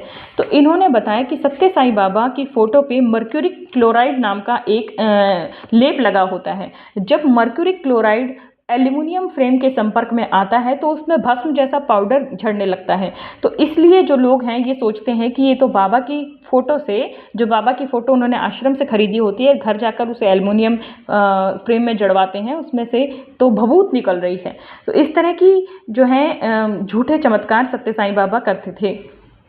हस्तरेखा और ज्योतिष विद्या को अविश्वसनीय आप क्यों ठहराते हैं, जबकि पढ़े लिखे लोग भी ढाढ़स बंधाने के लिए इसकी ओर देखते हैं। मैं हस्तरेखा को और ज्योतिष विद्या को अविश्वसनीय इसलिए बताता हूँ क्योंकि ये अविश्वसनीय हैं। ये हमारी मन की कमजोरी है कि हम संकट काल में ज्योतिषियों के पास जाते हैं। उनकी अनुमानित, मतलब वो अनुमान लगाते हैं चीज़ों का, उनकी अनुमानित उनकी अनुमानित भविष्यवाणियों से हम कुछ सहारा ढूंढने लग जाते हैं। हस्तरेखाओं के बारे में उन्होंने बोला कि जहाँ पे भी शरीर में जोड़ होता है वहाँ की त्वचा ढीली होती है, ढीली त्वचा पर धारियाँ पड़ जाती हैं। तो किस्मत तो उनकी भी बताते हैं जिनके हाथ नहीं होते। लेकिन ये देखिए, ये कहते हैं कि जो लोग ज़्यादा लिखते हैं उनके अंगूठे के नीचे ज़्यादा जो है निशान पड़ जाते हैं, झुर्रियाँ पड़ जाती हैं, इसी को हस्तरेखा कहते हैं। तो इस तरह की बातें जो हैं बहुत ही मुझे मजाकिया लगती हैं, क्योंकि मैंने एक बंदर का हाथ देखा जिसके हाथ पे वो वाली रेखा थी जिसे पंडित कहते हैं कि ये विदेश यात्रा का योग है। तो वो बंदर कौन सा विदेश जाने वाला था। तो इस तरह की जो चीज़ें हैं ये बताते हैं कि सत्यता का नाटक करते हैं भविष्यवाणी। नास्त्रेदमस की सभी भविष्यवाणी जो हैं बकवास थी, उनकी कुछ भविष्यवाणी इतनी अस्पष्ट और वेग थी। एक और इस घटना का जिक्र करते हैं कि एक श्रीमती गायत्री वासुदेवन थी, जिनके बारे में कहा जाता है कि उन्होंने इंदिरा गांधी की हत्या की भविष्यवाणी की थी। ये सच नहीं है, उन्होंने भविष्यवाणी राजनीतिक हत्याओं की थी, और राजनीतिक हत्याएं जो हैं होती रहती हैं देशों में। तो ये जो बातें हैं ये इस तरह की हैं। धर्म और राजनीति के मेल पर आप क्या कहना चाहते हैं? इन दोनों के मेल से वोट की और नोट की वर्षा होती है। भाजपा का यह दावा कि भारतीय धर्म ही हिंदू धर्म है बिल्कुल गलत है। भारत में कभी भी धर्म रहा ही नहीं है, सिर्फ दार्शनिक विचारधाराएं रही हैं। वेदों और उपनिषदों में तो भगवान का जिक्र तक नहीं है। वेद और उपनिषदों में तो वाद विवाद और चर्चाएं हैं। ऋग्वेद में एक अध्याय है जिसे नासदीय सूक्त कहा जाता है, और इसमें ये प्रश्न पूछा गया है, क्या हमारी रचना भगवान ने की है? तो इसका उत्तर ये आया है कि हमारी रचना गर्मी से हुई है, और भगवान का जन्म जो है इंसान के मन से हुआ है। भगवत गीता भी मूल रूप से एक नास्तिकता का दर्शन है, जिसे शंकराचार्य ने बाद में बदल के आस्तिक दर्शन बना दिया। तो इसमें एक श्लोक भी है, ध्यान वर्तिता तथा गतेन मानस पश्यतिन योगिनी। इसका अर्थात भगवान मनुष्य के मन में ही मिलता है, यही सत्य है। यह सिर्फ कल्पना में वास करता है, मतलब भगवान की कल्पना मनुष्य ने ही की है। धर्म एक बहुत बड़ा व्यापार है, बहुत बड़ा धंधा, इसलिए गीता को धर्म का चोगा पहनाया गया है, और उसे बौद्ध धर्म के प्रारंभिक दर्शन के कर्मन और अध्यात्मवाद की छाया से विलग करके दिखाया गया है। तो बौद्ध धर्म में भी जो प्रारंभिक दर्शन होते थे, जैसे कर्मण दर्शन या अध्यात्मवाद, स्पिरिचुअलिटी, उससे अलग करके जो है गीता को आस्तिकता में ढाल दिया गया, ऐसा इनका कहना है। अब ये अपनी नागपुर की घटना बताते हैं कि नागपुर में मैंने ओम को सृष्टि मंत्र के स्थान पर इसे एक यौन चिन्ह कहा। इसे कहा कि स्त्री और पुरुष के मिलन से जो संगम होता है उससे ये चिन्ह की शुरुआत हुई है, उससे ओम की शुरुआत हुई है। तो 200 राष्ट्रीय स्वयंसेवक संघ के जो मानने वाले थे वो स्टेज पर चल के हंगामा करने लगे, तो मैं भी उनकी तरह उछलने कूदने लगा और वैसे ही हंगामा करने लगा। तो मुझे अपनी तरफ बर्ताव करता देखकर वो शांत हो गए, और फिर मैंने उन्हें बताया कि किस तरह से ओम चिन्ह की शुरुआत हुई थी। तो जब मैंने उन्हें कहा कि आप प्यार की बात करते हैं, प्यार है क्या? तो प्यार जो है स्वार्थ और अधिकार की भावना को ही कहते हैं। जब हम किसी से प्रेम करते हैं तो हम उसे पाना चाहते हैं, इस अधिकार की भावना को ही प्यार का नाम दिया गया है। इसलिए जब मनुष्यता की शुरुआत हुई तो ये शुरुआत मानी गई कि स्त्री पुरुष के मिलन से होती है। ओम एक यौन चिन्ह है, वो संभोग को दर्शाता है, वो कोई ब्रह्मांड का या ब्रह्म चिन्ह नहीं है। क्या आप भी आज तार्किक आस्था में विश्वास करते हैं? तो इन्होंने कहा द इंडियन स्केप्टिक होता है शंकालु। तो इंडियन स्केप्टिक नाम से मैं पत्रिका निकालता हूँ, और 70 से अधिक टीवी शोज़ कर चुका हूँ। मैंने बहुत देशों की यात्राएं की हैं, और ये अपने अपने बारे में बताते हैं कि मैंने बहुत सारे जादुई खेलों का पर्दाफाश किया। रूढ़िवादियों की सामना करना बहुत बड़ी चुनौती है। कोई अपने शरीर से अगर तावीज़ और गंडे हटा देता है तो मैं सोचता हूँ कि मैं कामयाब हो गया। तो इस तरह से जो है, हाँ, इस तरह से इन्होंने एक घटना का जिक्र बताया है कि एक व्यक्ति ने ये दावा किया कि वो उसमें भगवान की इतनी शक्ति है कि वो अपने सर से नारियल फोड़ सकता है। जब हमने पाया कि वो अपने सर से केवल कच्चे नारियल तोड़ रहा था, और उसमें भी उस हिस्से का उपयोग कर रहा था जहाँ नारियल में 3 आंखें बनी होती हैं, तो वहाँ से वो हिस्सा इतना लगता नहीं है। हमने उसके नारियलों का कट्टा ही बदल दिया, और जब उसने सर पर मारा तो उसे चोट लग गई। तो इस तरह से पाखंडियों का पर्दाफाश ये करते आए हैं। तो मेरी आगे जो है इन्होंने लिखा है कि मेरी इच्छा है मैं अनुसंधान केंद्र खोलूं जिसमें सारे चमत्कार, तंत्र विद्या, इन सब की व्याख्या की गई हो। तो बी प्रेमानंद जी की अब मृत्यु हो चुकी है। ये उनका इंटरव्यू का अंश था। आगे देखिए विज्ञान बनाम चमत्कार। तो विज्ञान बनाम चमत्कार का जो है बुक यहाँ से शुरू होती है। ये देखिए विज्ञान बनाम चमत्कार। तो वो इंटरव्यू प्रस्तावना और इंटरव्यू खत्म होगी। अब हम इसे पढ़ते हैं। तो प्रत्येक भारतीय नागरिक का अधिकार है कि वो ईश्वर पर विश्वास करे या ना करे। यह अधिकार इस ज्ञान से प्रतिबंधित है कि व्यक्तिगत विश्वास, उसके अनुसरण किसी अन्य व्यक्ति के व्यक्तिगत विश्वास और धारणाओं को ठेस नहीं पहुंचा रहे हैं। मतलब समझिए, मेरा व्यक्तिगत मत हो सकता है कि मैं राम, कृष्ण, शनि, ये जितने भी हैं, शिव, शंकर, सबको, देवियों, सबको मानूं, लेकिन मेरा विश्वास अल्लाह के विश्वास को चोट नहीं पहुंचाना चाहिए। तो व्यक्तिगत विश्वास मनुष्य धर्म में कर सकता है भारत के संविधान के मुताबिक, लेकिन वो दूसरे के विश्वास को चोट नहीं पहुंचा सकता। प्रत्येक धर्म ईश्वर को परिपूर्ण, सर्वशक्तिमान, त्रिकालदर्शी, सर्वव्यापक, विधाता, रक्षक, सर्वनाशकारी के रूप में देखता है, जीवन का दर्शन के रूप में समझता है। हर धर्म ये सोचता है कि मेरा ईश्वर परिपूर्ण है, सब जगह विद्यमान है, सर्वशक्तिशाली है, सब कुछ वो बनाता है, सब कुछ नष्ट भी वो करता है। सिंपल शब्दों में पत्ता भी उसकी मर्जी के बिना नहीं हिलता, ऐसा सारे धर्म मानते हैं। लेकिन संसार की 4 उत्कृष्ट दर्शन शैलियाँ भारत के पास हैं। दर्शन होता है फिलॉसफी, तो 4 दर्शन भारत ने दिए हैं जो दुनिया में सबसे उत्कृष्ट हैं, सबसे बढ़िया हैं। द्वैत, विशिष्टाद्वैत, अद्वैत और नास्तिक तत्व यानी नास्तिकता। द्वैत दर्शन उस भयभीत मन के लिए है जिसे ईश्वर के साकार रूप यानी कि मूर्त की आवश्यकता होती है और उसे लगता है कि संकट के समय वही उसकी रक्षा करेगा। तो द्वैत का मतलब क्या है कि 2 हैं, मैं हूँ और ईश्वर है, और ये ईश्वर की मूर्ति है, साकार रूप है, और मैं इसकी पूजा करूँगा तो ये मेरी रक्षा करेगा। ये है द्वैत दर्शन। उसके बाद आता है विशिष्टाद्वैत। विशिष्टाद्वैत वो लोग फॉलो करते हैं जिनका कुछ विकास हो चुका है।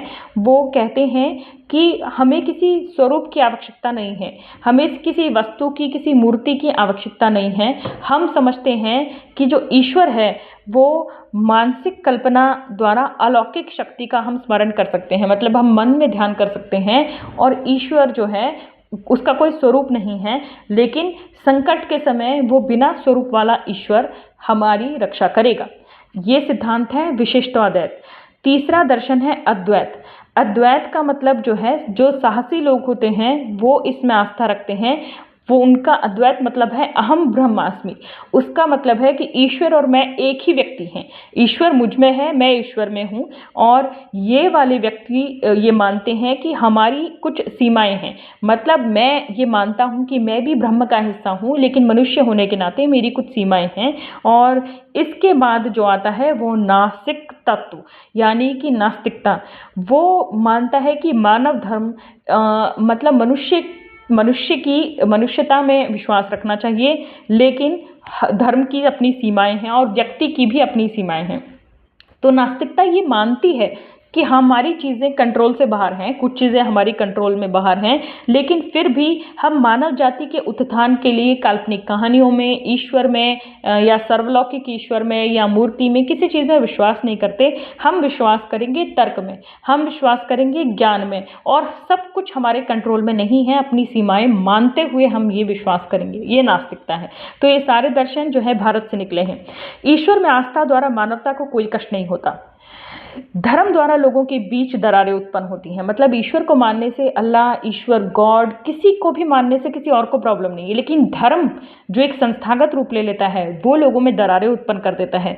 समाज की सारी खुशहाली भंग हो जाती है और मानव जाति के उत्थान में बाधा आती है।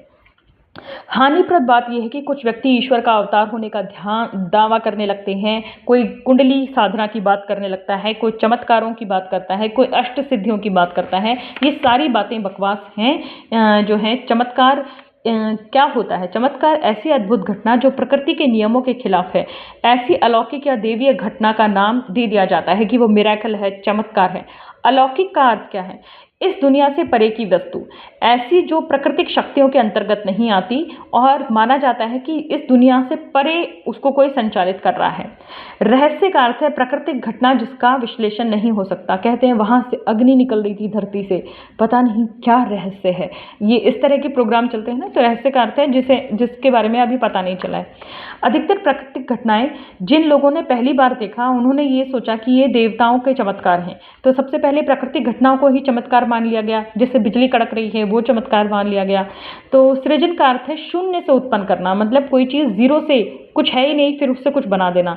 उत्पादन का अर्थ है कच्चे माल के प्रयोग के द्वारा वस्तु का निर्माण करना, मतलब कोई किसी चीज़ का किसी की वजह से चीज़ों का बनाना, मतलब कच्चे चावल से जैसे पक्के चावल बन गए, कुछ होना चाहिए। लेकिन शून्य से कुछ उत्पन्न नहीं हो सकता, उत्पादन या सृजन किया ही नहीं जा सकता, कुछ भी नहीं बन सकता। कच्चे माल या धन की पदार्थ की आवश्यकता होती है। मतलब कोई भी चमत्कार आपको कोई भी इंसान हवा में नहीं दिखाएगा, वो किसी न किसी चीज़ का इस्तेमाल करेगा, क्योंकि शून्य से कुछ भी उत्पन्न नहीं हो सकता। क्योंकि एनर्जी और मैटर उत्पन्न नहीं होते, सिर्फ ट्रांसफर होते हैं। जैसे संरक्षण के सिद्धांत के अनुसार पिंड और ऊर्जा एक ही सिक्के के दो पहलू हैं। पिंड और ऊर्जा एक ही सिक्के के दो पहलू हैं, ना तो उनका सृजन किया जा सकता है ना विनाश। मैटर और एनर्जी को जो है ना तो बनाया जा सकता है ना खत्म किया जा सकता है। चमत्कारी बाबा ये दावा करते हैं कि वो शून्य से किसी वस्तु का सृजन करते हैं, जो बिल्कुल झूठ है।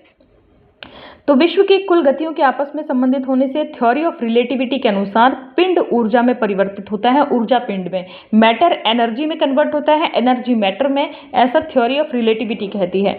तो एक दूसरे की से जब चीज़ें ढल जाती हैं तो रासायनिक प्रतिक्रियाओं के प्रभाव से वो सृजन या विनाश नहीं है। जैसे पानी से जब बर्फ जम जाती है तो वो बर्फ जो है वो पानी ही है, एक चीज़ से दूसरी चीज़ बन गई। ऐसा नहीं हुआ कि पानी का विनाश हो गया या बर्फ का सृजन हो गया, वो एक ही चीज़ है, बस उनका स्वरूप बदल रहा है।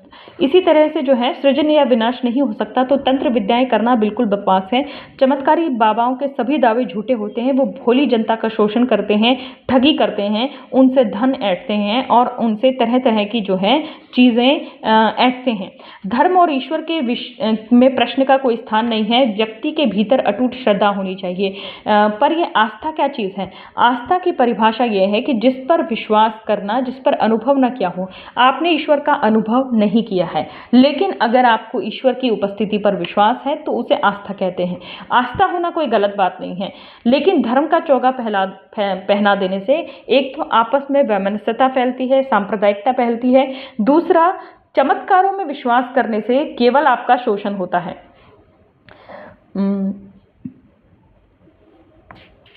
जी, तो चमत्कार किस तरह से किए जाते हैं? हाथ की सफाई से, रसायन से, यानी केमिकल का इस्तेमाल करके, कोई मशीन इस तरह की बनाकर, और शरीर विज्ञान के प्रभाव से, मतलब हमारी बॉडी की भी कुछ क्षमताएं होती हैं, हमें पता नहीं होती, उसको डेवलप करके भी चमत्कार किए जाते हैं।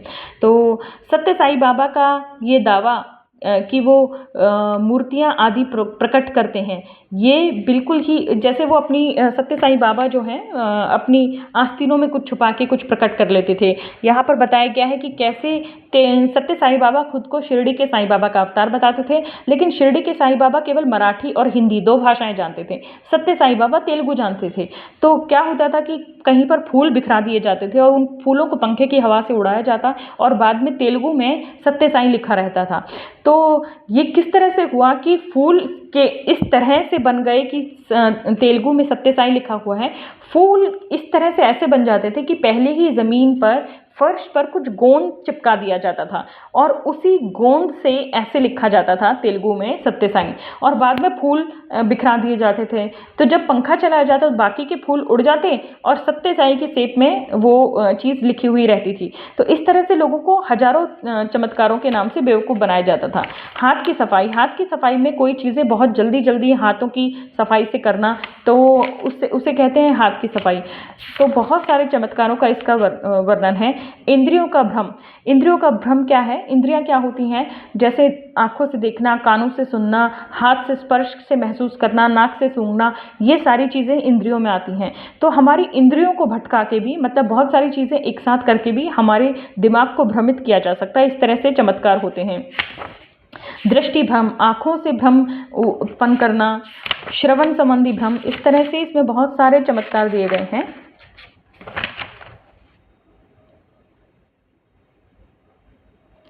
चमत्कारी बाबाओं को मानने वाले सबसे पहले ही श्रद्धा के साथ जाते हैं, मतलब उनके मन में ही ये होता है कि इसमें कुछ चमत्कार है। सबसे पहले तो आपने मन में मान लिया है तो उसने कुछ किया है तो उस पर चमत्कार होगा ही। आगे है ईश्वर का आविर्भाव, कुछ मत। ईश्वर की शुरुआत कैसे हुई? देवताओं के इर्द गिर्द धर्मों के इतिहास पर गौर करें तो हम पाएंगे कि चमत्कार और भाग्यवाद का सिद्धांत जो है वो मनुष्य ने ही प्रचारित किया।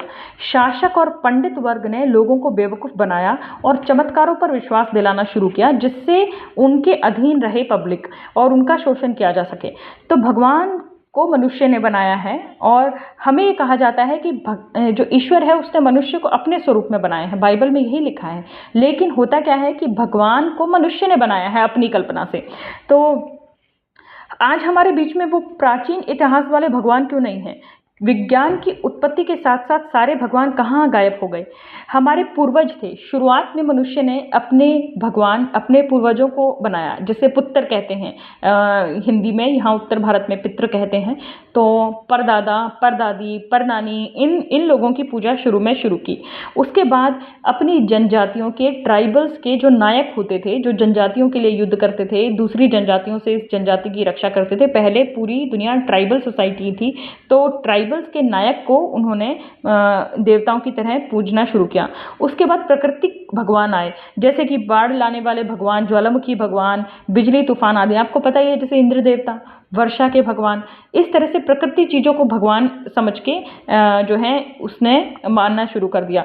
धीरे धीरे प्राकृतिक घटनाओं के जो जनजाति के नेताओं से, परदादी परनानियों से, या ऐसे देवताओं से जिनकी कल्पना प्राकृतिक घटनाओं की वजह से की गई है, उनसे मनुष्य डिमांड करने लगा, संकटों से मुक्ति पाने के लिए प्रार्थना करने लगा। और इस प्रार्थना में नर बलि, पशु बलि, भोजन का चढ़ावा, ये, और यहाँ तक कि स्त्रियों को भी दे दिया करते थे, गुलामों को भी दे दिया करते थे। तो मनुष्य पूरी तरह से प्रकृति पर निर्भर था और बंजारों का जीवन जीता था।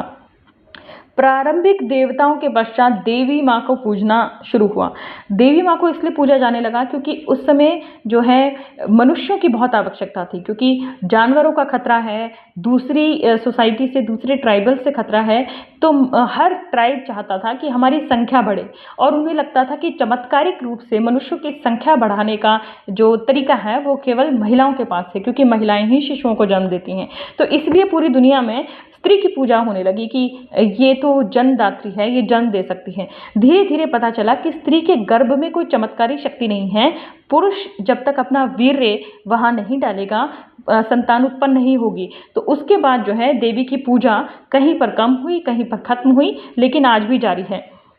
तो धीरे धीरे जो है मनुष्य ने इस तरह के देवी देवता बनाए जो उसी तरह का जीवन जीते थे जैसे मनुष्य जीते थे। तो जो मनुष्य ने ही देवी देवताओं को वो सारी चीज़ें चढ़ानी शुरू की जो मनुष्य को खुद पसंद है। भगवान के विचार का विकास स्त्री पुरुष के संगम से हुआ। तो देवी की पूजा के बाद तीसरी चीज़ क्या आने लग गई?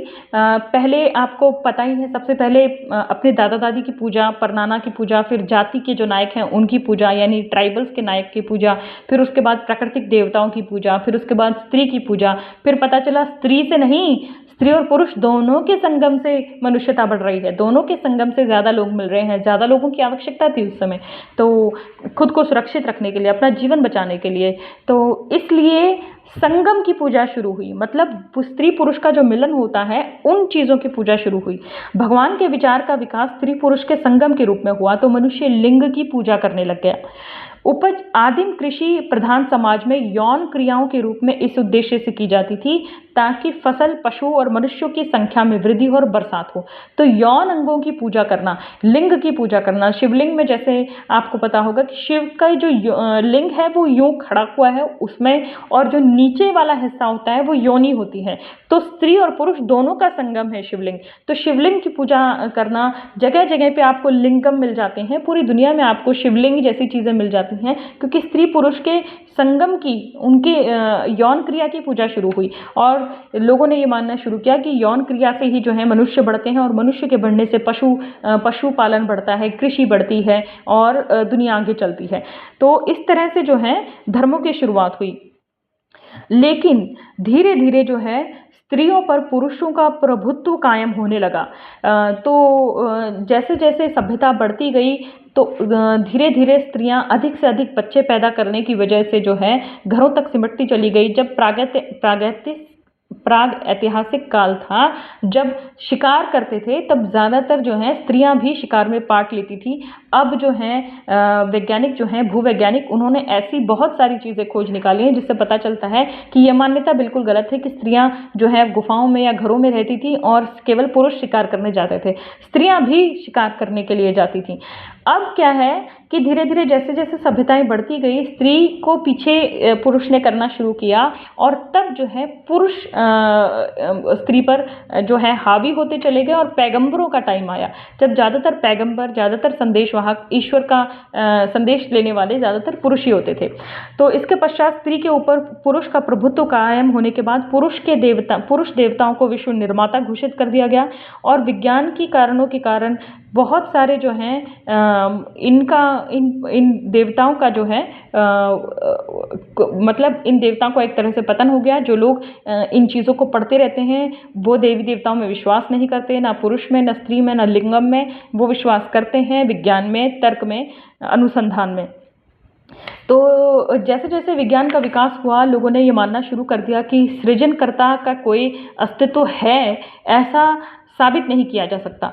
वास्तविकता मतलब किसी ने बनाया है, कोई क्रिएटर है, ये साबित नहीं किया जा सकता। वास्तविकता यह है कि धर्म जो जहाँ प्रारंभ होता है, विज्ञान यह बता पाने में असमर्थ हुआ है कि प्रथम कारण क्या है, पराशक्ति के पीछे क्या रहस्य है। तो विज्ञान में अभी तक सब कुछ नहीं पता चला है। विज्ञान में ये नहीं पता चला है कि निर्जीव चीज़ों से सजीव जीव कैसे बना। मतलब सब कुछ जब बिग बैंग हुआ या ब्रह्मांड बना या पृथ्वी बनी तो उसके बाद जीवन कैसे आया। जो डार्विन की उत्पत्ति का सिद्धांत है वो क्रमिक विकास का सिद्धांत है कि जीवन की जो जीव है उसका विकास कैसे हुआ, लेकिन फर्स्ट जीव कैसे आया, निर्जीव से जीव कैसे बना, इन चीज़ों का पता अभी नहीं लगाया जा सकता है, लगाया गया है। लेकिन फिर भी जितने भी विश्लेषण हुए हैं वो विज्ञान के द्वारा ही हुए हैं। जितना कुछ भी पता चला है मनुष्य को, विज्ञान के द्वारा पता चला है, धर्म के द्वारा कुछ पता नहीं चला है। तो इसलिए हम कह सकते हैं कि महाभागवत की वंशाली का अध्ययन पाएं तो ये बात आती है। जैसे हिंदुओं के देवी देवताओं का अगर थोड़ा अध्ययन करें तो पता चलता है विष्णु का जन्म क्षीर सागर से हुआ है, तो इसका मतलब सागर विष्णु से पहले हुआ। तो इस तरह से यहूदियों के जो देवता हैं, यहूदियों और ईसाइयों के देवता यहोवा शून्य से प्रकट हुए। कहा जाता है कि यहोवा मतलब थे, हमेशा से थे, शून्य से प्रकट हुए, कहीं से आए, तो वो शून्य, इसका मतलब यहोवा से पहले है। तो इस तरह से जो है सृष्टि का निर्माता कौन है या सृष्टि का निर्माता कोई है भी, इन चीज़ों को सिद्ध नहीं किया जा सकता। ऋग्वेद के 10वें सूक्त के 10वें मंडल के सूक्त 129 मंत्र 1 से 7 में संसार, ईश्वर और जीवन के बारे में ये विश्लेषण किया गया है कि ये कहा गया है। देखिए ऋग्वेद में भी जैसे मैंने पिछली किताबों में बताया, ऋग्वेद हो, पुराण हो, उपनिषद हो, इन सब में विरोधाभासी बातें लिखी गई हैं। कुछ इसमें बहुत ही ज़्यादा बेवकूफ़ानी बातें हैं, कुछ अंधविश्वासी बातें हैं और कुछ बहुत गहरे प्रश्न पूछे गए हैं और कुछ गहरे उत्तर दिए गए हैं। तो यहाँ पर ऋग्वेद में एक उत्तर दिया गया है। ऋग्वेद में ये कहा गया है मंडल 10वें सूक्त 129 1 से 7 वाले मंत्र में कि सृष्टि के उत्पत्ति के विषय में किसी को ज्ञान नहीं है। मतलब किसी को नहीं पता कि कैसी बनी है सृष्टि। सबसे बाद में प्रकट हुआ जीव गर्मी की शक्ति से उत्पन्न हुआ। वो ये मानते थे कि जैसे ही गर्मी हुई, गर्म चीज़ों से जो है जीव उत्पन्न हुआ। देवता सृष्टि की रचना के बाद उत्पन्न हुए, तो वो ये मानते हैं कि देवता बाद में, पहले सृष्टि आई। सृष्टि का स्वामी भी शायद नहीं जानता कि सृष्टि क्या है और कैसे उत्पन्न हुई। तो ये कहा गया है कि सृष्टि जिसने बनाई है उसको भी नहीं पता होगा। सृष्टि ही सबसे पुरानी है, मतलब प्रकृति ही सबसे पुरानी है। तो इस सदी में ईश्वर पूर्ण सत्य है या नहीं, विश्व प्रेम की भांति अव्यवहारिक हो गया है। तो ईश्वर सत्य है या नहीं, ये बात इररेलेवेंट है, ये अप्रासंगिक है, अव्यवहारिक है। सत्य ये है कि शून्य ही पूर्ण सत्य है या ईश्वर सत्य है या ये चीज़ है या नहीं, इसका प्रश्न ही नहीं है। अगर कोई बालक कहता है कि आइसक्रीम पसंद है तो इसका मतलब मतलब वो आइसक्रीम को पाना चाहता है, तो प्रेम का मतलब है पाना। तो जब हम कहते हैं कि हमें विश्व भर में प्रेम चाहिए, तो इसका मतलब हम क्या पाना चाहते हैं, कुछ ना कुछ हम पाना चाहते हैं। तो लड़का जब लड़की के प्यार में पड़ता है तो वो लड़की को पाना चाहता है, लड़की जब लड़के के प्यार में पड़ती है तो वो लड़के को पाना चाहती है। तो प्रेम का अर्थ है किसी भी वस्तु को या किसी भी व्यक्ति को प्राप्त करना। तो जब हम विश्व प्रेम की बात करते हैं तो क्या हम सोचते हैं सारा विश्व हमारे पास आ जाए। तो इस तरह से जो है प्रेम भी एक अन्यायपूर्ण भावना है। सत्य इन तीनों से संबंधित है। सत्य क्या है? सत्य स्थान, समय और स्थिति। कौन सा स्थान है, क्या समय है और क्या सिचुएशन है, इस पर डिपेंड है। तो जब आप एक जगह पर धरती पर सूर्योदय देख रहे हैं, धरती के दूसरे कोने पर कोई सूर्यास्त देख रहा है, तो उसका सत्य क्या है, उस व्यक्ति का सत्य क्या है कि शाम हो रही है, दिन ढल रहा है। और आपका सत्य क्या है कि सूरज उग रहा है, दिन की शुरुआत हो रही है। तो इस तरह से हर व्यक्ति के सत्य अलग अलग हो जाते हैं, क्योंकि वो किस स्थान पर खड़ा है, किस समय पर खड़ा है और उसकी स्थिति क्या है। इससे तो जब आप इसी तरह से दिशाओं का बात है कि धरती घूम रही होती है तो दिशाएं भी बदलती रहती हैं। प्रारंभिक चमत्कार, अगला चैप्टर है प्रारंभिक चमत्कार। तो पवित्र ग्रंथों में अनेक ऐसे किस्से आते हैं जिन्हें आस्थावान मनुष्य ये सोचता है कि ये तो चमत्कार ही है। जैसे रामायण में सीता की अग्नि परीक्षा करना। अग्नि परीक्षा करने के लिए उन्हें दहकते अंगारों पर चलाया गया होगा। दहकते अंगारों पर चलकर पैर न जलना कोई चमत्कार नहीं है। असल में हमारी जो स्किन होती है उसमें अगर 3 सेकंड से ज़्यादा किसी एक जगह पर खड़ा हुआ जाए तब जो है वो गर्मी लगना शुरू होती है, तब जलन शुरू होती है। अगर जल्दी से दहकते अंगारों से गुजरा जाए तो पैर जलते नहीं हैं। और इस तरह के चमत्कार कई ग्रामीण मेलों में दिखाए जाते हैं। शासक वर्ग और पंडित वर्ग जो है वो हमेशा ज्ञान प्राप्त करता था और ज्ञान प्राप्त करने के बाद वो दूसरों को शोषित करता था। रामायण की कथा में शंभुक वध इसी बात का परिणाम है कि जब शूद्र ने शिक्षा लेने की कोशिश की तो उसकी हत्या कर दी गई। और इसी तरह से महाभारत में जिक्र है कि जब धनुर्विद्या में महारत हासिल कर ली एकलव्य ने तो उसका अंगूठा कटवा दिया गया। तो इस तरह के जो है शासक वर्ग धर्म को अब दूसरों के शोषण के लिए इस्तेमाल करता है। तो धर्म के आधार पर ही एकलव्य और शंभुक के साथ रामायण और महाभारत में क्रमशः भेदभाव हुआ। स्त्री का भी शोषण हुआ, स्त्री से भी परीक्षाएं मांगी गई। जब इस तरह की परीक्षाएं मांगना जो है, इस तरह की बात करना, चमत्कारों की बात करना, ये सब चीज़ें जो हैं धर्म के ने शुरू की लोगों के शोषण के लिए। अब यह कुछ बताते हैं कि एक मृत आत्माओं का आना। तो मृत आत्माओं का आना भी क्या होता है कि जो पंडित पुजारी होते हैं या जो ओझा होते हैं ये कुछ नशा ले लेते हैं और उसके नशे में झूमते हैं और लोग सोचते हैं कि इन पर मृत आत्माएं आ गई हैं। तो इसमें मैं जो चमत्कार हैं उनका कम से कम ही वर्णन करूंगी, क्योंकि चमत्कार बहुत ही कॉम्प्लिकेटेड से भी हैं और कुछ कुछ बहुत सीधे भी हैं। तो 1977 में एक ने कहा गया, एक ने इन्हें चुनौती दी कि कपूर से आप जो है आरती करके दिखाएं बिना जले। अब इन्होंने कपूर के बारे में बताया कि कपूर को अगर आप एक हाथ में लें तो उसे एक जगह ना रुकने दें, क्योंकि मैंने अभी अभी बताया कि 3 सेकंड से ज़्यादा अगर त्वचा उस चीज़ के संपर्क में आती है तो जलने लगती है। तो कपूर को हिलाते रहें अपने हाथ में और जैसे ही वो हाथ गर्म होने लगे वहाँ पलट दें। तो इस तरह से कपूर से जो है आरती की जाती है। आग खाना, आग हथेली पे लेना, ये सारी चीज़ें ऐसे। जैसे ही कोई जलता हुआ कपूर जीभ पर रखता है और मुंह तुरंत बंद कर लेता है तो ऑक्सीजन की सप्लाई बंद हो जाती है, तो वो कपूर बंद हो सकता है, मतलब उसमें आग बंद हो जाती है। तो इस तरह के स्टंट दिखाते हैं ये फर्जी बाबा।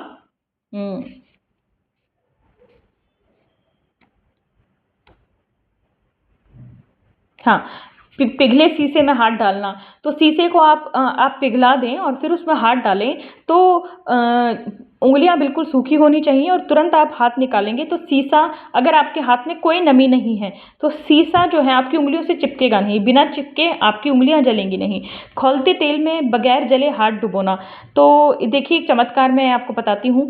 2 लीटर तेल लेना है, 1 लीटर तेल और एक बड़ा नींबू। खाना बनाने के लिए तेल कढ़ाई में डालकर चोरी से नींबू का रस उस तेल में निचोड़ दें, फिर उस पर आग जलाएं। तेल गर्म होकर खोलने से पहले तली का जमा नींबू का रस खोलने लगता है। जब भाप बनती है तो ऐसा प्रतीत होता है कि तेल ही खोल रहा है। इस तेल में हाथ डालकर निकालें, तेल गुनगुना ही होता है और इस तरह से लोगों को लगता है कि खौलते तेल में हाथ डाला गया है। तो इस तरह से ये चमत्कारों से लोगों को बेवकूफ़ बनाते हैं।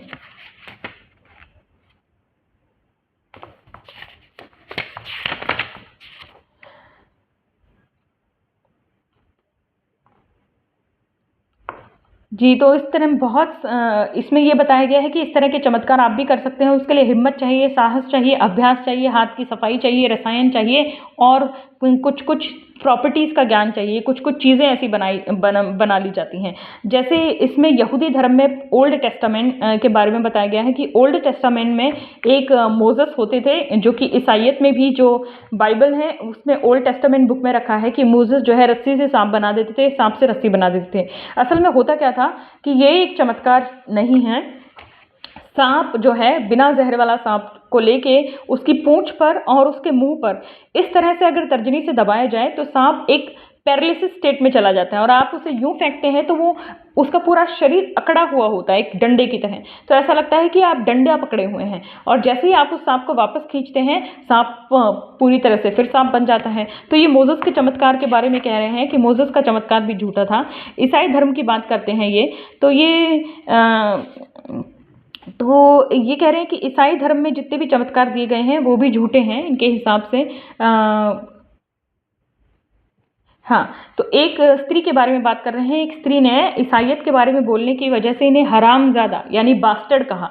तो इन्होंने बोला कि बास्टर्ड का जो शब्द है वो रैशनलिस्ट के लिए कोई मायने नहीं रखता, क्योंकि बास्टर्ड का मतलब है ऐसा व्यक्ति जो जिसका पिता ना हो। लेकिन हर व्यक्ति का वैज्ञानिकता के आधार पर पिता होता ही है, क्योंकि कोई भी व्यक्ति जो है अपनी माता के अंडाणु से और अपने पिता के वीर्य से मिलकर ही पैदा होता है। विवाह हुआ है या नहीं हुआ उससे कोई फर्क नहीं पड़ता, लेकिन हर इंसान जो है ऐसे ही पैदा होता है। तो कोई भी इंसान दुनिया में बास्टर्ड नहीं है। तो इन्होंने बताया कि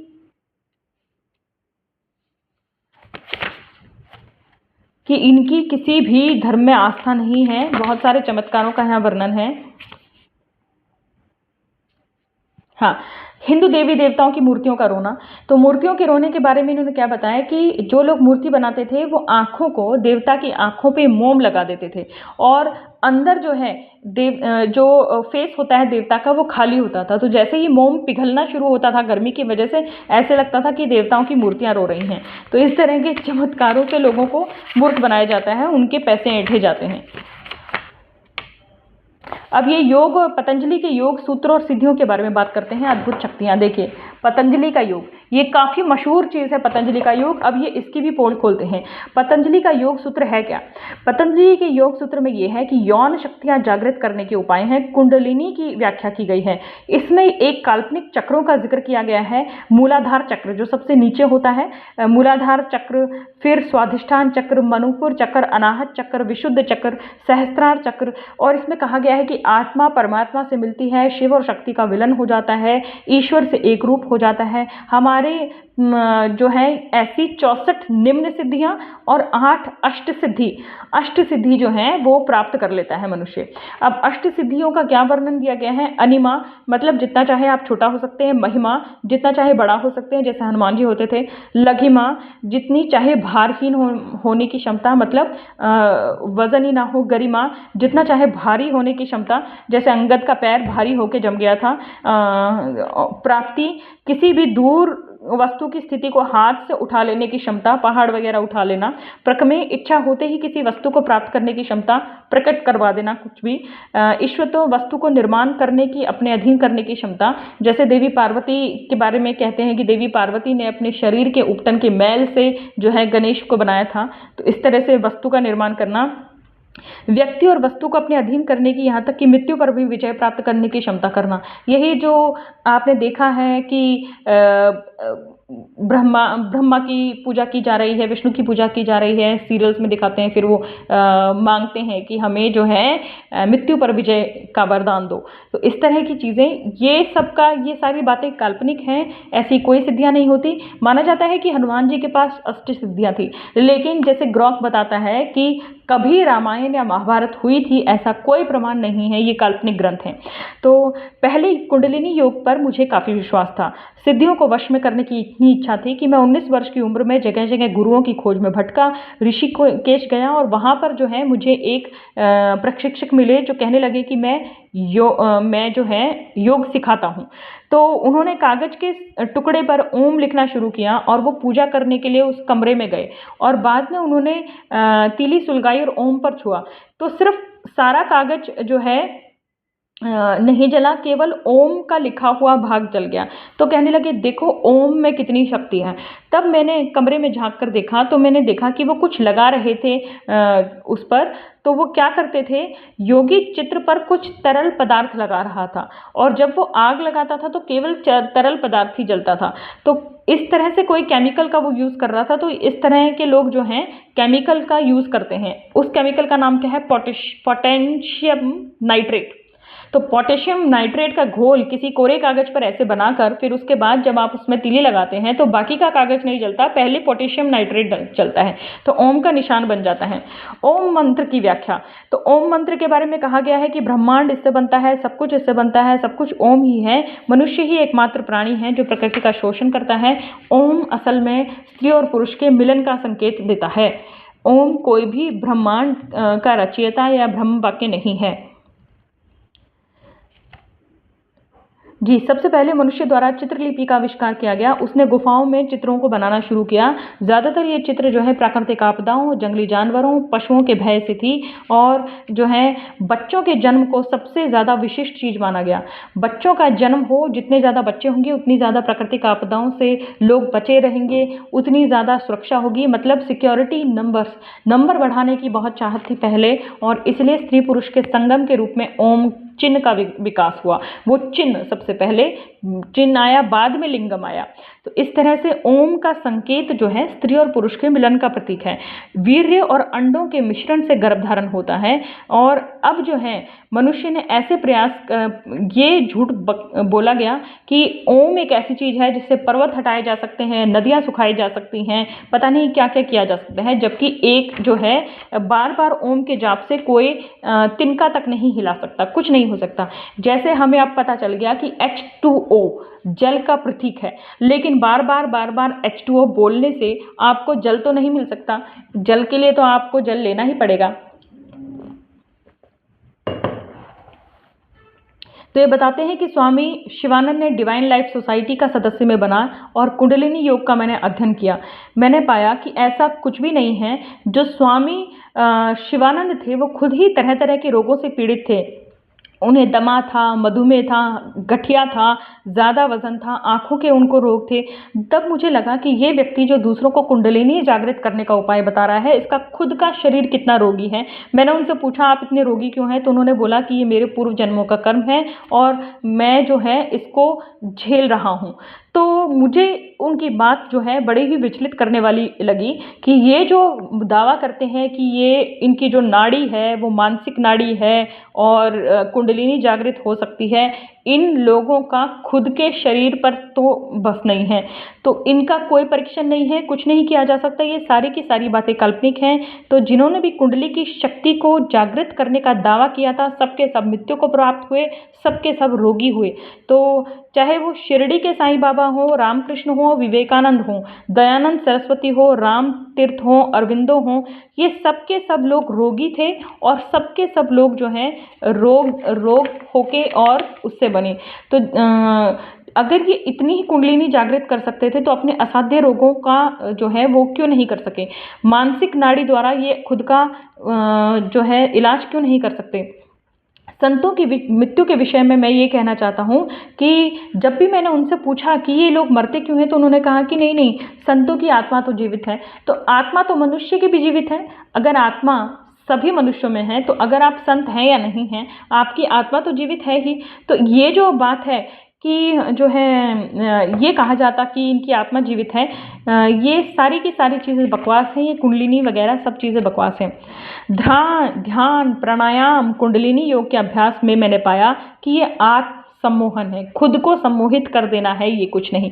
प्राणायाम करते हुए मुंह से बार बार ओम बोलने से शरीर में कार्बन डाइऑक्साइड की मात्रा कम हो जाती है, कार्बन डाइऑक्साइड की मात्रा बढ़ जाती है, माफ़ कीजिएगा, और ऑक्सीजन की मात्रा कम हो जाती है।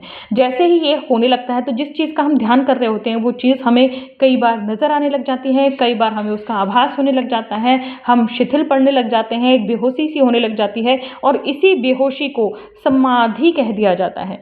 ये समाधि ऐसे सम्मोहन होता है जो व्यक्ति ने खुद को ही सम्मोहन किया है। इस सम्मोहन में व्यक्ति कुछ भी इमेजिन कर सकता है, स्वर्ग, नर्क, किसी भी प्रकार का देवी देवता देवता, कोई भी भूतकाल। तो इस तरह की जो है खुद को सम्मोहित कर देना ही है कुंडलिनी शक्ति जागृत करना। तो ऐसा कुछ भी नहीं है। ये समाधि जो है बार बार अपने शरीर में कोई भी शब्द बार बार दोहराकर अपने शरीर में कार्बन डाइऑक्साइड की मात्रा को बढ़ा लेना है और कुछ नहीं है। तो है, एक बार रामकृष्ण परमहंस बार बार ये दावा करते थे कि उन्हें माँ काली दिखती है, उन्हें माँ काली दिखती है, उन्हें माँ काली दिखती है। तो उनको तोतापुरी मिले, तोतापुरी नाम के एक व्यक्ति मिले। उन्होंने कहा कि रामकृष्ण, जब तुम्हें काली दिखे ना तो तुम ऐसा करना, काली का सर काट देना। तो रामकृष्ण परमहंस ने ऐसा ही किया। जब वो ध्यान में होते थे और बार बार माँ काली का नाम लेते थे, और जब उन्हें काली दिखी तो उन्होंने कल्पना में उस काली का सर काट दिया। उसके बाद जो है उन्हें काली कभी नहीं दिखी। रामकृष्ण परमहंस के चेले ही थे स्वामी विवेकानंद, जिन्होंने रामकृष्ण सोसाइटी, रामकृष्ण मिशन की स्थापना की थी। तो ये सभी के सभी यौगिक सिद्धियां हैं, खुद को मूर्ख बनाने की ही बात है। नब्ज रोक देना, एक चमत्कार इन्होंने बताया है कि नब्ज कैसे रोकी जा सकती है। नींबू की बात कर रहे हैं कि नींबू बगल में दबाकर जो है डॉक्टर को दिखाया जाता है। जब हम नींबू को बहुत जोर से दबाते हैं तो हमारी नब्ज धीरे धीरे ऐसे लगता है कि बंद हो रही है। उसके बाद जब हम उसे छोड़ देते हैं तो लगता है कि ठीक हो गया है। तो इस तरह से जगह जगह चमत्कार बताए गए हैं।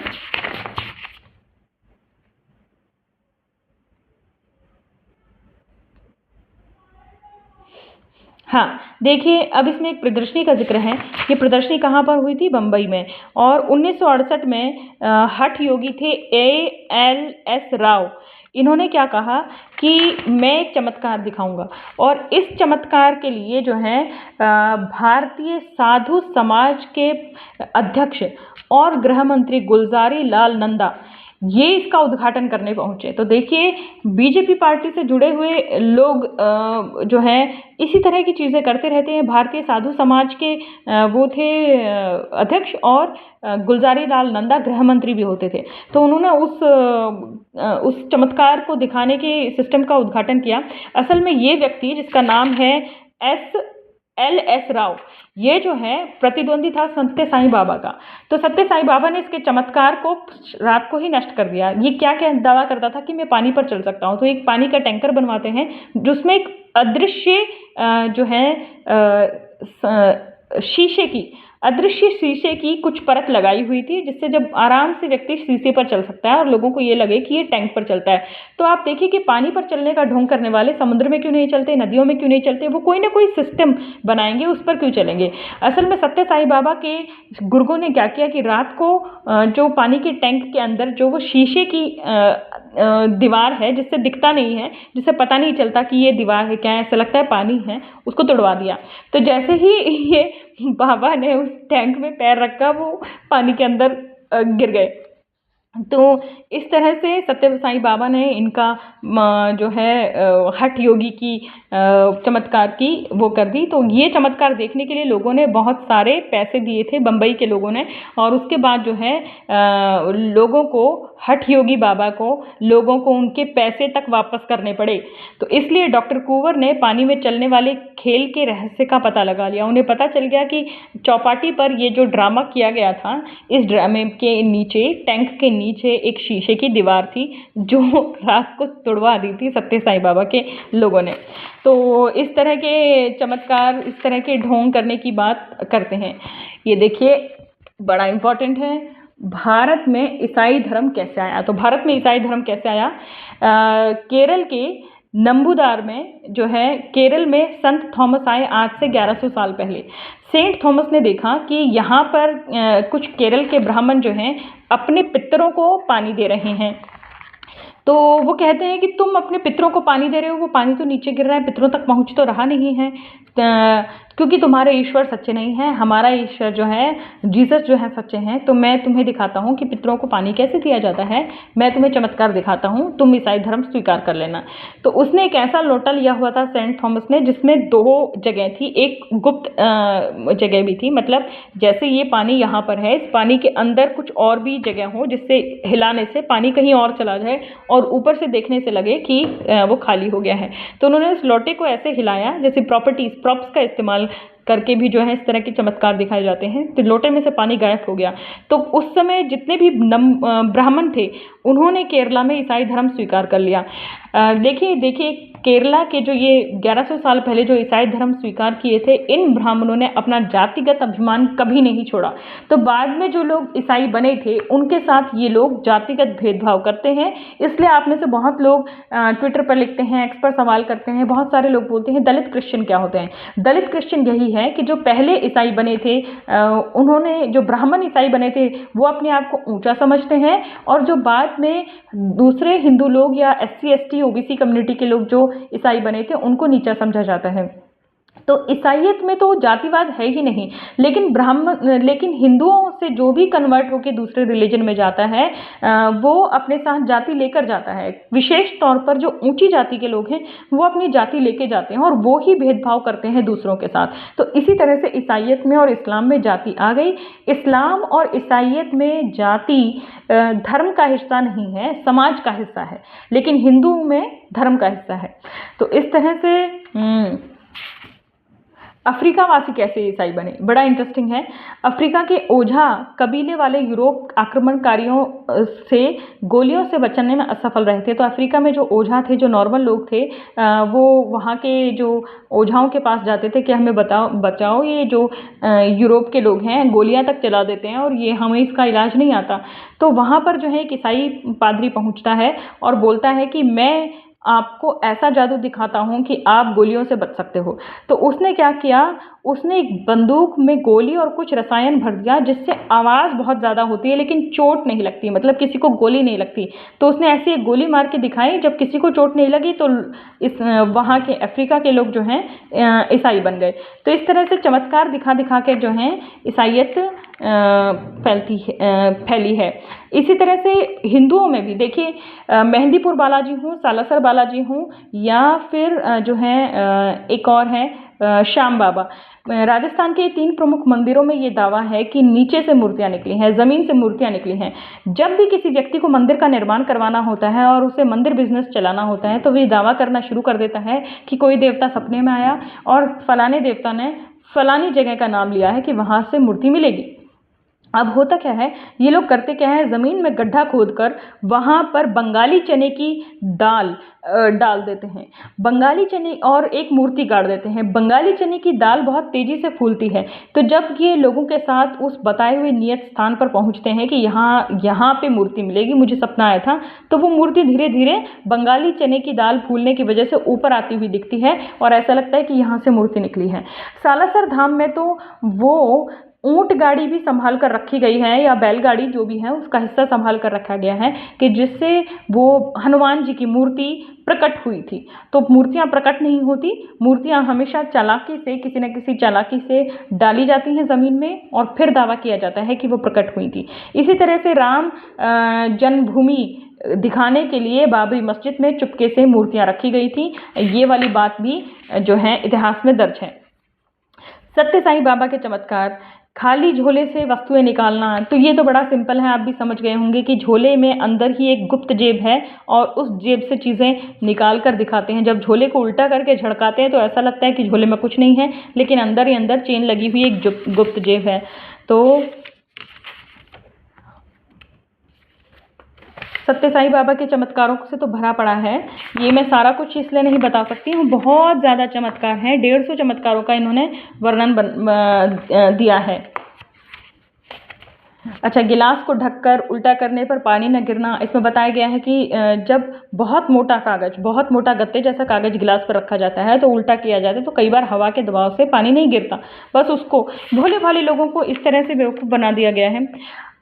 अन्य बाबाओं के चमत्कार, तो अन्य बाबाओं, मनोवैज्ञानिकों और तांत्रिकों के चमत्कार।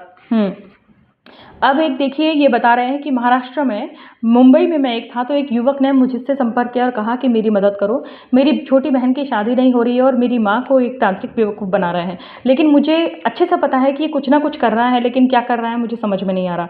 तो मैंने कहा कि चलो मैं तुम्हें देखने के लिए वहाँ पर मौजूद रहूँगा। तो उस तांत्रिक ने क्या कहा, मिट्टी का ढेला लिया, मिट्टी के ढेले को जो है उसने कागज़ की पुड़िया में बांध किया, कुछ मंत्र पढ़े उसने, उसके बाद जो है जो मिट्टी का ढेला है वो हल्दी में बदल गया और हल्दी को छुआ तो कुमकुम बन गया। तो उसने कहा सुहाग की निशानी हो गई है, लड़की की जल्दी शादी हो जाएगी। ये जब तांत्रिक चला गया तो उसके बाद मैंने उसकी माता को समझाया कि ये मिट्टी का ढेला और ये हल्दी कुमकुम का ड्रामा क्या था। तो मैंने उसको कहा कि मिट्टी का ढेला आप लेकर आए, हल्दी को उसने एक पुड़िया में बांधा हुआ था, उस पुड़िया को उसने हाथ की सफाई से आगे कर दिया, फिर उसने चूने के पानी को चूने के पानी के पात्र को जो है छुआ, चूने का पानी उसने कहीं पे रखा हुआ था, उंगलियों पर लगाया हुआ था, और जैसे ही हल्दी की पुड़िया को छुआ तो वो लाल हो गया। असल में चूना और हल्दी आपस में रिएक्ट कर जाते हैं, उसका रंग लाल हो जाता है, ऐसा लगता है कि सिंदूर बन गया है।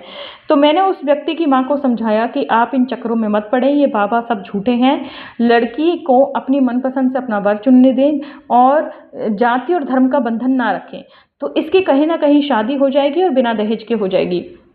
ऐसा ही हुआ, उस लड़की की कुछ समय बाद शादी हो गई और लड़की की अपनी खुद की मर्जी से शादी हुई। तो ज़्यादा धर्म जाति के चक्करों में पड़ने की वजह से कई बार क्या होता है, रिश्तों की आमद कम हो जाती है, अपॉर्चुनिटीज़ कम हो जाती हैं और दहेज की भी समस्या हो जाती है। तो इस तरह से हाँ, बहुत बड़े बड़े चमत्कार हैं। पानी छिड़क कर नारियल तोड़ना, तो जैसे मंत्रोच्चार करते हैं तो बाबा नारियल पर पानी छिड़क देता है, नारियल पर दबाव पड़ जाती है और आत्मा गायब हो जाती है। तो इस तरह से आत्माओं का चमत्कार, देखिए बहुत ज़्यादा चमत्कार है। मैं आपको एक छोटा सा बताती हूँ जो मैंने इसमें पढ़ा है। इसमें क्या करते हैं कि जो नारियल में तीन आँख जैसा कुछ होता है, उससे नारियल को अच्छे से काट के उसके अंदर मेंढक छोड़ देना और फिर उसमें फेविकोल से चिपका देना, और जो है वो जो मेंढक जब उछलेगा तो ये कहना कि देखो ये आत्मा हमने आपके शरीर से निकाल के इस नारियल में फिट कर दी है, तो इसलिए ये उछल रहा है। तो इसलिए ये जो चीज़ें हैं, देखिए भूत जलाना के बारे में क्या लिखा है। अधिकार, भारत में महिलाओं के पास अधिकार नहीं है, ना तो उन्हें पिता के घर में कोई अधिकार मिलता है, ना ही पति के घर में, मतलब कि उनका कहीं पे भी राइट्स इस्टेब्लिश नहीं होते। ज़्यादातर वो उनकी इमोशनल सेक्सुअल नीड्स पूरी नहीं होती। ऐसी महिलाएं अधिकार की चिंता में कि मेरे को लोग महत्व दे परेशान रहती हैं। ये महिलाएं युवा भी हो सकती हैं और वृद्धा भी। तो हमेशा मुझे पति नहीं पूछ रहा है, मुझे बेटा नहीं पूछ रहा है, ये महिलाएं परेशान रहती हैं और तांत्रिकों के चक्कर में यही सबसे ज़्यादा आती हैं। तो इस तरह की महिलाओं को क्या कहा जाता है कि हम जो है भूत भगा देंगे तो आपका जीवन शांत हो जाएगा। तो तांत्रिक पे नारियल पे पवित्र जल छिड़कता है और खून की धारा नारियल में से बहने लगती है।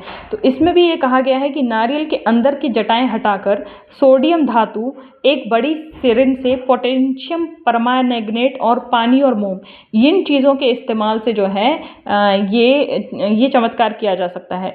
तो पोटेशियम परमांगनेट को उसमें डाल दें सिरिंज के जरिए और धातु का एक टुकड़ा लगा दें, नारियल की जटाओं को जला दें।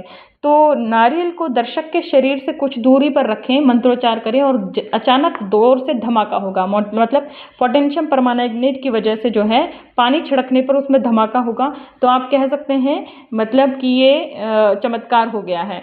और इस जो पोटेशियम परमांगनेट का जो घोल है वो नारियल के पानी के साथ मिक्स होके रेड कलर का हो जाएगा और ऐसा लगेगा कि नारियल फट के खून निकल रहा है। तो इस तरह की चीज़ों, पीला फास्फोरस, कार्बन डाइऑक्साइड का घोल 1 और 6 के अनुपात में लेने से अगर आप उंगलियों को ऐसे रगड़ते हैं तो आपकी उंगलियों से ही धुआं निकलने लगता है। इसको भी चमत्कार बताया गया। तो इस तरह की ठंडे पानी में चावल पकाना, ठंडे पानी में चावल पकाने का चमत्कार कैसे होता है कि ढक्कन वाला एल्युमिनियम का बर्तन लें, चावल लें और भट्टे से निकला हुआ चूना पानी लें। पानी बिल्कुल ठंडा होगा, लेकिन चावल और चूने के पानी को जब आप 1:1 के रेशियो में मिला देंगे और उसको ढक देंगे तो पानी जो है चूने के पानी के प्रभाव से ही पक जाता है, उससे ही अपने आप इतनी ताप उत्पन्न होती है। किसी लड़की के सर पर चाय बनाना, तो तौलिए को अच्छे से भिगो के उसकी 4 तह बनाकर फिर उसके सर पर रखा जाता है, तो वो गर्मी उसके सर तक पहुंचती ही नहीं है। तो इसलिए उसके सर पर चाय बनाने का ये नाटक भी ये बाबा लोग करते हैं।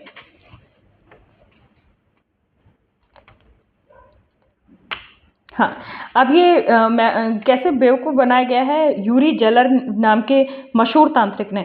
तो मनोवैज्ञानिकों का मानना था कि यूरी जेलर इस बात का प्रमाण है कि ऐसी शक्तियाँ होती हैं। असल में 1974 में स्टैनफोर्ड रिसर्च इंस्टीट्यूट के निमंत्रण पर यूरी जेलर नाम का व्यक्ति अमेरिका पहुंचा, जो इस बात का मशहूर हो गया था कि वो एक साइकिक है और उसमें बहुत सारी तांत्रिक शक्तियाँ हैं।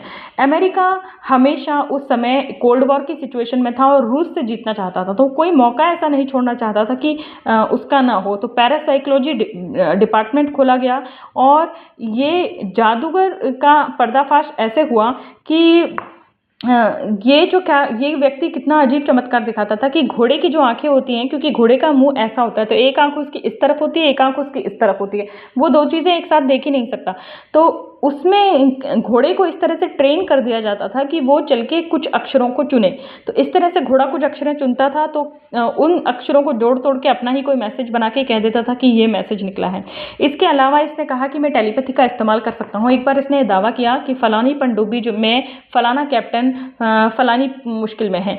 पता चला जब तर्कवादी लोगों ने पता किया कि फलानी पनडुब्बी डॉक में खड़ी है, मतलब जहाँ पर जहाज़ों को खड़ा करते हैं वहाँ खड़ी है, समंदर में है ही नहीं, और उसका जो कैप्टन है वो छुट्टी पर गया हुआ है। तो जब इसके ये पता चला कि ये किस तरह से अमेरिका की सरकार को ही बेवकूफ़ बना रहा है, तब ये जो पैरानॉर्मल सोसाइटी थी इसको भंग कर दिया गया। तो देखिए किस तरह से जो है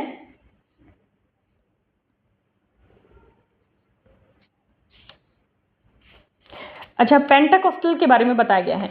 ईसाइयत में क्या होता है कि ये माना जाता था कि कुछ प्रार्थनाओं से जो है बीमार व्यक्ति को मदद मिलती है।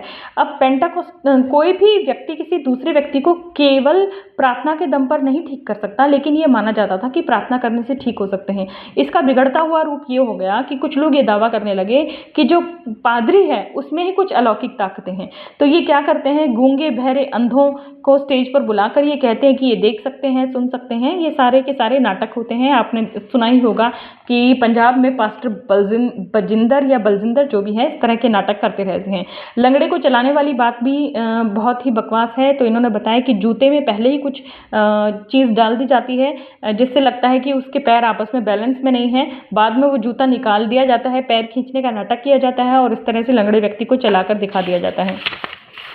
ताश की गड्डी के बारे में बताया कि ताश की गड्डी निकाल कर जब वही पत्ता किस तरह से आता है, जो पत्ता मनुष्य चुनता है वो थोड़ा सा साइड से निकल जाता है, तो इस तरह से आता है। चोर पता करने का तरीका, तो बाबा लोग क्या करते थे कि कहीं पर एक लकड़ी गाड़ देते थे और उस लकड़ी पर जो है हींग मल देते थे और कहते थे कि ग्रामीण इलाकों में कहते थे कि जाके जिन जिन लोगों पर शक है या परिवार के लोगों को, उनको कहते थे कि जाके अंदर लकड़ी को छू के आओ।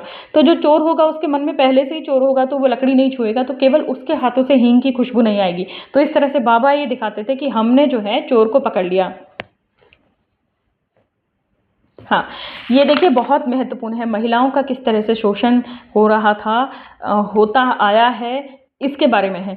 निसंतान दंपति को संतान देना, तो देखिए यहाँ पर इन्हें ये पता चला कि केरला में एक बाबा हैं जो कि निसंतान दंपतियों को संतान देते हैं। असल में क्या होता है कि स्त्री और पुरुष में कोई कमज़ोरी होती है तो वो ऐसे बाबाओं के पास पहुँच जाते हैं। तो ये भी जो है इस तरह से पहुँच गए। बी प्रेमानंद जी अपनी एक सहयोगी को लेकर गए और इन्होंने ये ड्रामा किया कि हम कपल हैं और हमें बच्चा नहीं हो रहा है। तो पहले उन्होंने कहा कि बाबा ने कहा कि 5,000 रुपये दो। तो हमने 1 घंटे तक रोना रोया गरीबी का, तो उसने कहा कि चलो ठीक है 250 रुपये दे दो, तुम्हारे राहु केतु का इलाज कर दूंगा और बच्चा हो जाएगा। तो उसके बाद जो है उन्होंने क्या कहा कि उसकी जो पत्नी है, मतलब जो महिला पत्नी बनी हुई थी, उसे एक अंधेरे कमरे में बुलाया। असल में यहाँ पर था क्या कि एक मूर्ति थी, वो जो मूर्ति है वो नंगे भैरव की मूर्ति थी, काफ़ी ऊंची मूर्ति थी और नंगे भैरव की पूजा करने से ये माना जाता था कि स्त्रियों को गर्भ ठहर जाता है। तो अब इस महिला को उस कमरे में बुलाया गया जहाँ पे नंगे भैरव की मूर्ति है और उस कमरे में कोई भी खिड़की या रोशनदान नहीं थी, घुप अंधेरा था। ये बड़ी साहसी महिला थी, इसको पता था कि इसे कुछ ना कुछ अपने रक्षा का उपाय स्वयं करना है। तो वो कमरा पहले से इन्होंने देख लिया था थोड़ा झांक के, तो वहाँ पे एक टेबल सा लगा हुआ था, एक पट्टा सा था बैठने का। तो इस महिला ने क्या किया, जब इसे पता चला, आहट हुई कि इसे अच्छे से पता था कि यहाँ कोई ना कोई व्यक्ति आएगा, तो मूर्ति के पीछे से किसी के आने की जैसे ही आहट होती है, इस औरत ने वो पट्टा निकाल के उस आदमी के सर पर दे मारा और दूसरा पट्टा दूसरी बार जब जोर से मारा तो जो है वो जो मूर्ति थी जिसको नंगे भैरव की मूर्ति कहा जाता था, उसका लिंग ही टूट के नीचे गिर गया। और जब ये दरवाज़ा खुला गया तो देखा गया कि एक पुजारी ही वहाँ पर आकर महिलाओं के साथ जो है सेक्स करता था और बाद में उन महिलाओं को ये कहता था कि देवता ने तुमको संतान दी है, देवता ने तुम्हारे साथ सेक्स किया है। और ऐसी बहुत सारी महिलाओं को जो है बच्चा हुआ भी था। जो महिलाएं बांझ थी उनको तो बच्चा होता नहीं था। और ऐसी ज़्यादातर महिलाएं जो इन बाबाओं के चक्रों में जाती थी उनके पुरुष ही नपुंसक होते थे। तो अब तो पता चला है कि जो है वीर्य की क्वालिटी और क्वांटिटी, यानी स्पर्म की क्वालिटी और क्वांटिटी दवाइयों से, अच्छी डाइट से, एक्सरसाइज से बढ़ाई जा सकती है। तो इन बाबाओं के चक्कर में जाने की बजाय निसंतान दंपतियों को डॉक्टर्स के पास जाना चाहिए। अगर किसी महिला की ट्यूब्स में गड़बड़ है या उसकी ट्यूब्स में गड़बड़ है या कोई और भी परेशानी है, तो अब तो परखनली शिशु, जिसे हिंदी में कहा जाता है, अंग्रेजी में टेस्ट ट्यूब बेबी की शुरुआत भी हो गई है, जिसमें महिला का अंडाणु और पुरुष के शुक्राणु को शरीर के बाहर ही मिला दिया जाता है। और जब भ्रूण थोड़ा सा विकसित हो जाता है उसके बाद उसको गर्भ में प्रतिस्थापित कर दिया जाता है। तो इस तरह की जो है महिलाओं के साथ शोषण हो रहा था। अब ये 1987 की घटना बताते हैं कि महाराष्ट्र में एक बाबा था जो विवाहित महिलाओं को संतान दिया जा रहा था।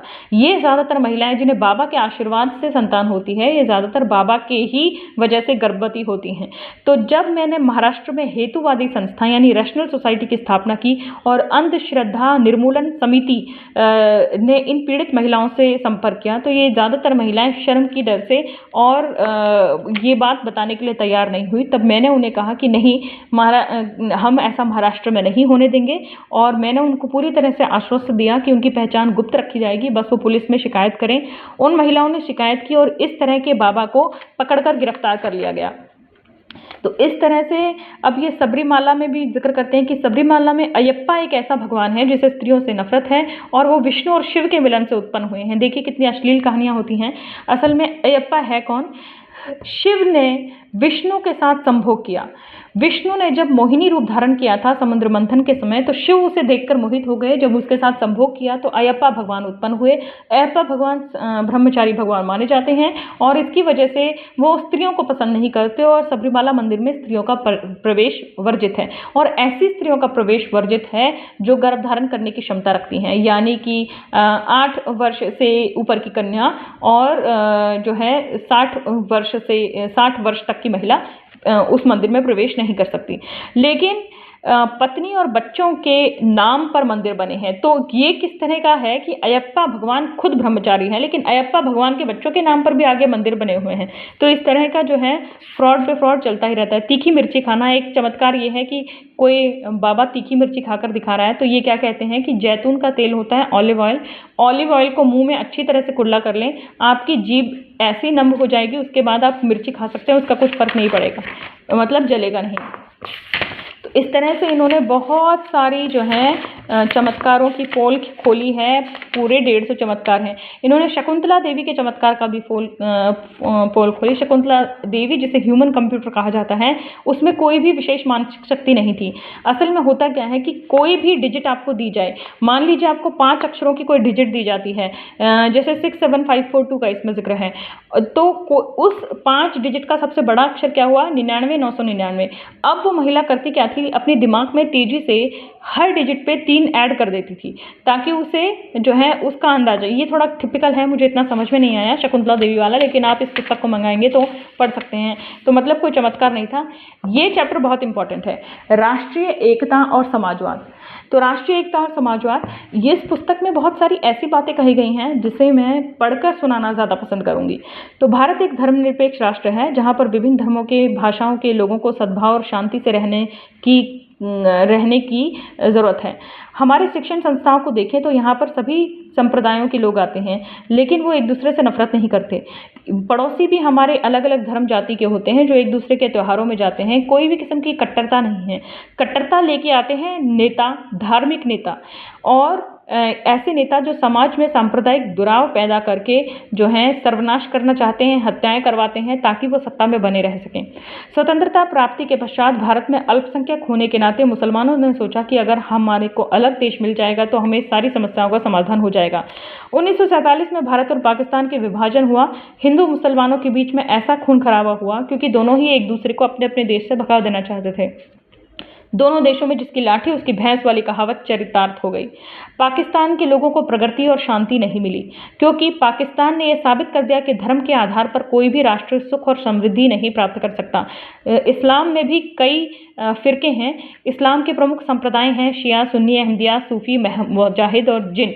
इनका आपस में ही झगड़ा चलता रहता है और इस तरह से पाकिस्तान और बांग्लादेश का विभाजन हुआ भाषा के आधार पर। बंगालियों की भाषा अलग थी, वो पाकिस्तान के साथ जुड़ा हुआ नहीं रहना चाहते थे।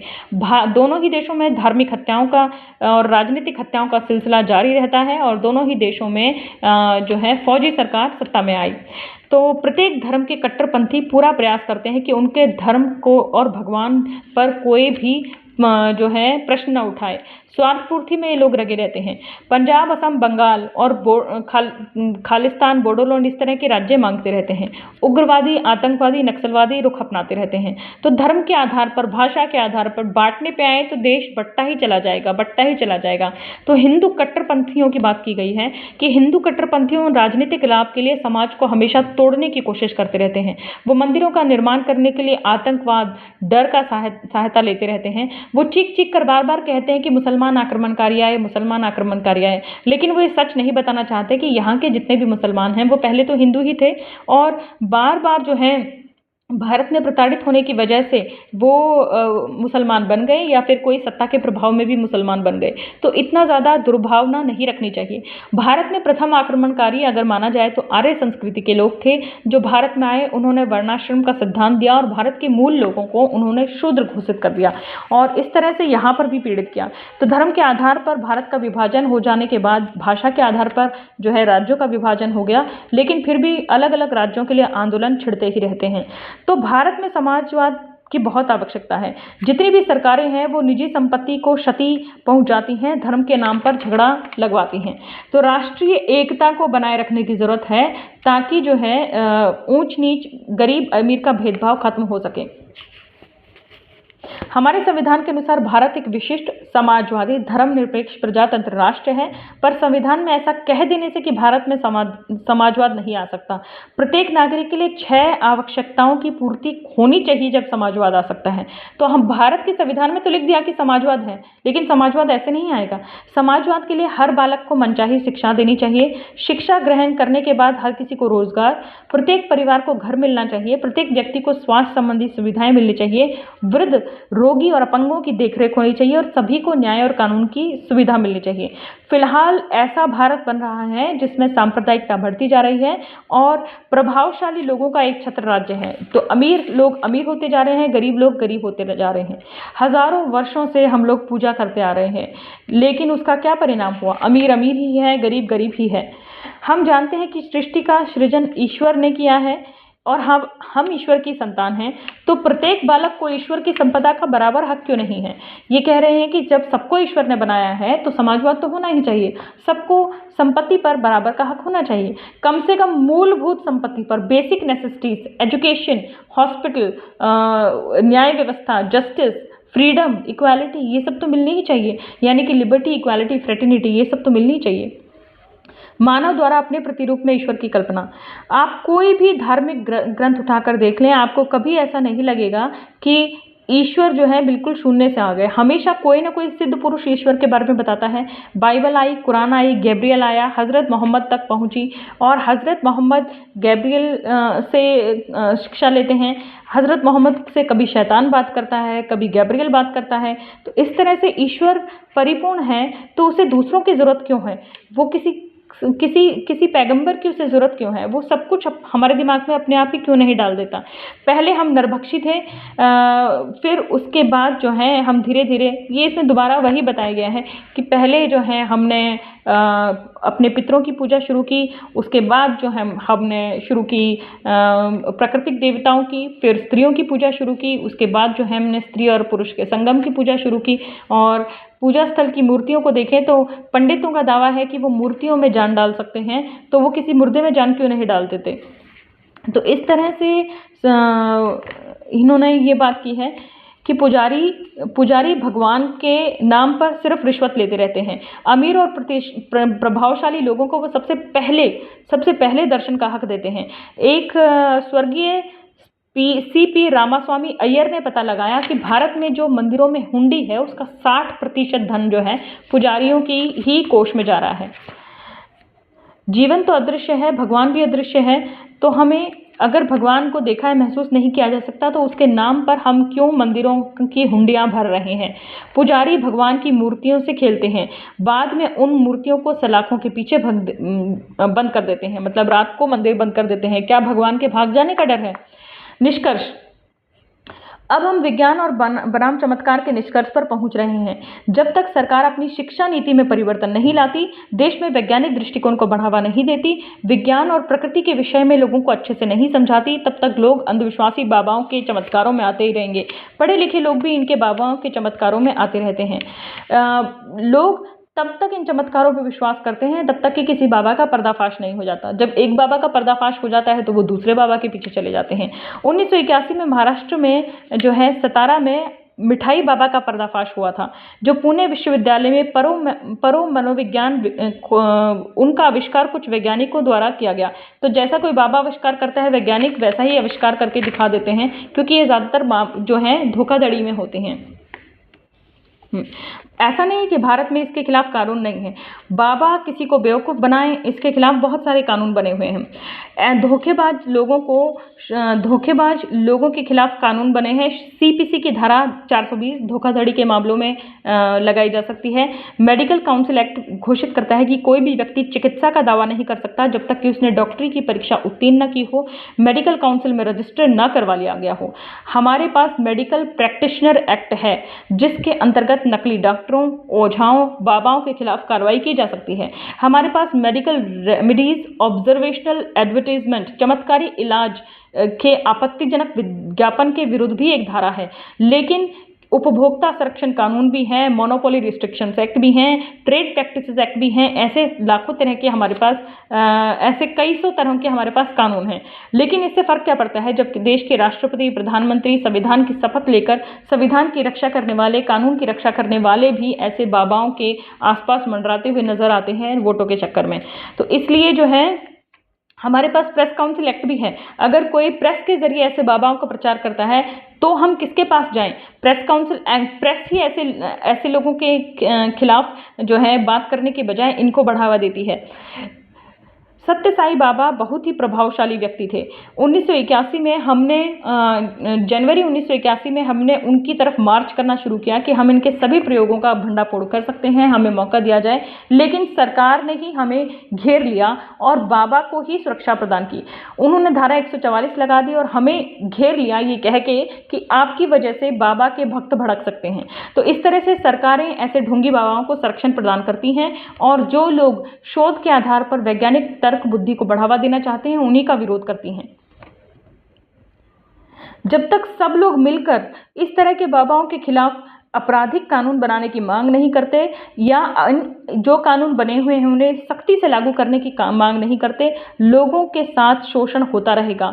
हिंसक गतिविधियां देश में धर्म के आधार पर बढ़ती रहेंगी, लोगों की हत्याएं होती रहेंगी और असामाजिक तत्वों का बोलबाला होता रहेगा। तो आगे इन्होंने परिशिष्ट में यही बताया है कि चमत्कारों की पोल खोलने के लिए जो है मैंने इनाम भी रखे और जो इनसे पहले इनके गुरु थे जिन्होंने जो सोसाइटी बनाई थी उन्होंने भी इनाम रखा।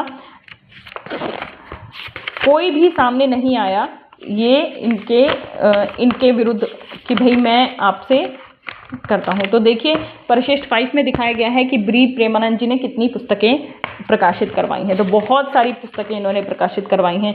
बी प्रेमानंद जी का चला जाना, तो भारत के तर्कशक्ति आयोजन के आंदोलन A.T. कोवर, हाँ जी A.T. कोवर उनका नाम था, डॉक्टर A.T. कोवर की जगह ली थी। A.T. कोवर का भी दावा था कि मैं आपको इतने लाख का इनाम दूंगा, आप अपना कोई भी चमत्कार, कोई भी चीज़, अननेचुरल चीज़ साबित करके दिखाएं कि जो है कोई चमत्कार जैसी कोई चीज़ होती है।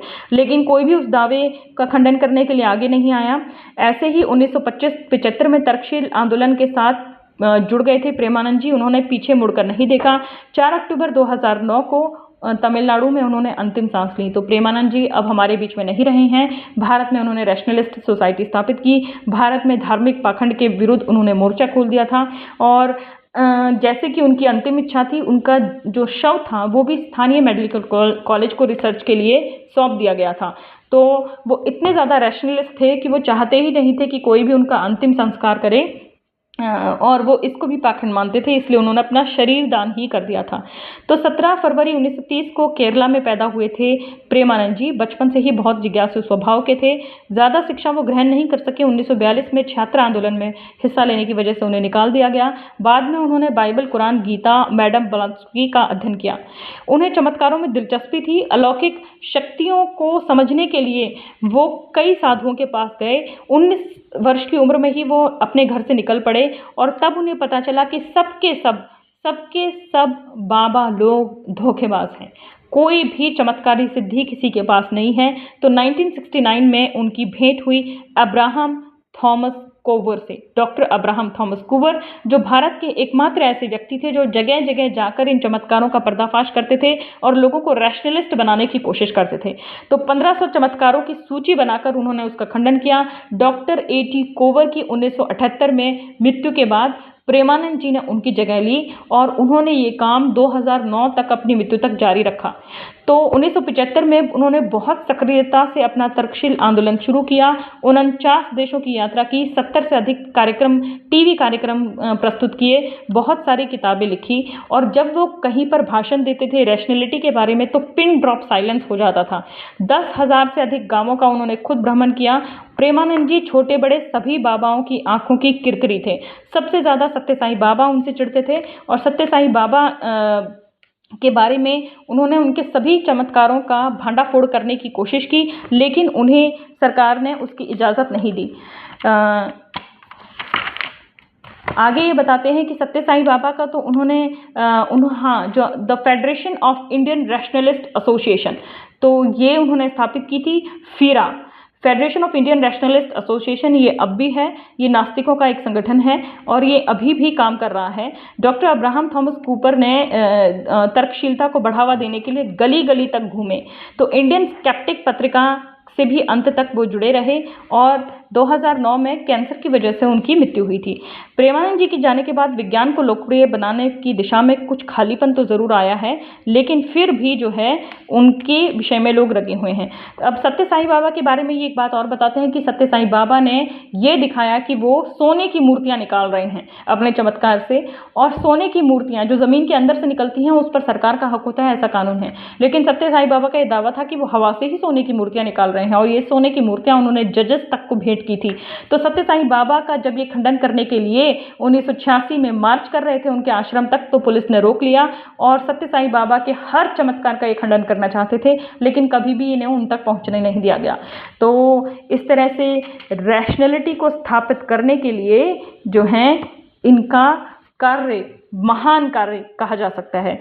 अब पाठकों से कहा गया है, पाठक फीरा के अध्यक्ष प्रोफेसर नरेंद्र नायक से ईमेल द्वारा संपर्क कर सकते हैं। फीरा है क्या?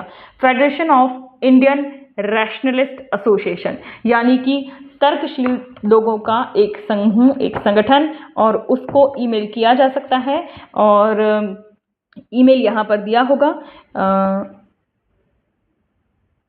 आप इनका जो है ये जो फीरा है इसका तो डायरेक्ट ईमेल तो यहाँ पे नहीं है, federation of Indian rationalist association का, लेकिन विश्व बुक्स का ईमेल दिया गया है mybook@vishwbook.com। तो आप चाहें तो संपर्क कर सकते हैं। वीडियो काफ़ी लंबा हो गया, लेकिन मैंने बहुत कोशिश की कि इस तर्कशील किताब को आप लोगों तक पहुँचाऊँ और जितना हो सके मेरी मेहनत को स्वीकार कीजिए। कृपया इस चैनल को लोगों तक पहुंचाइए। मुझसे काफ़ी लोग प्रश्न पूछते हैं कि हम आपकी क्या मदद कर सकते हैं, तो मेरी मदद तो यही है कि आप इसे लाइक, शेयर, सब्सक्राइब और कमेंट ज़रूर कीजिए। धन्यवाद।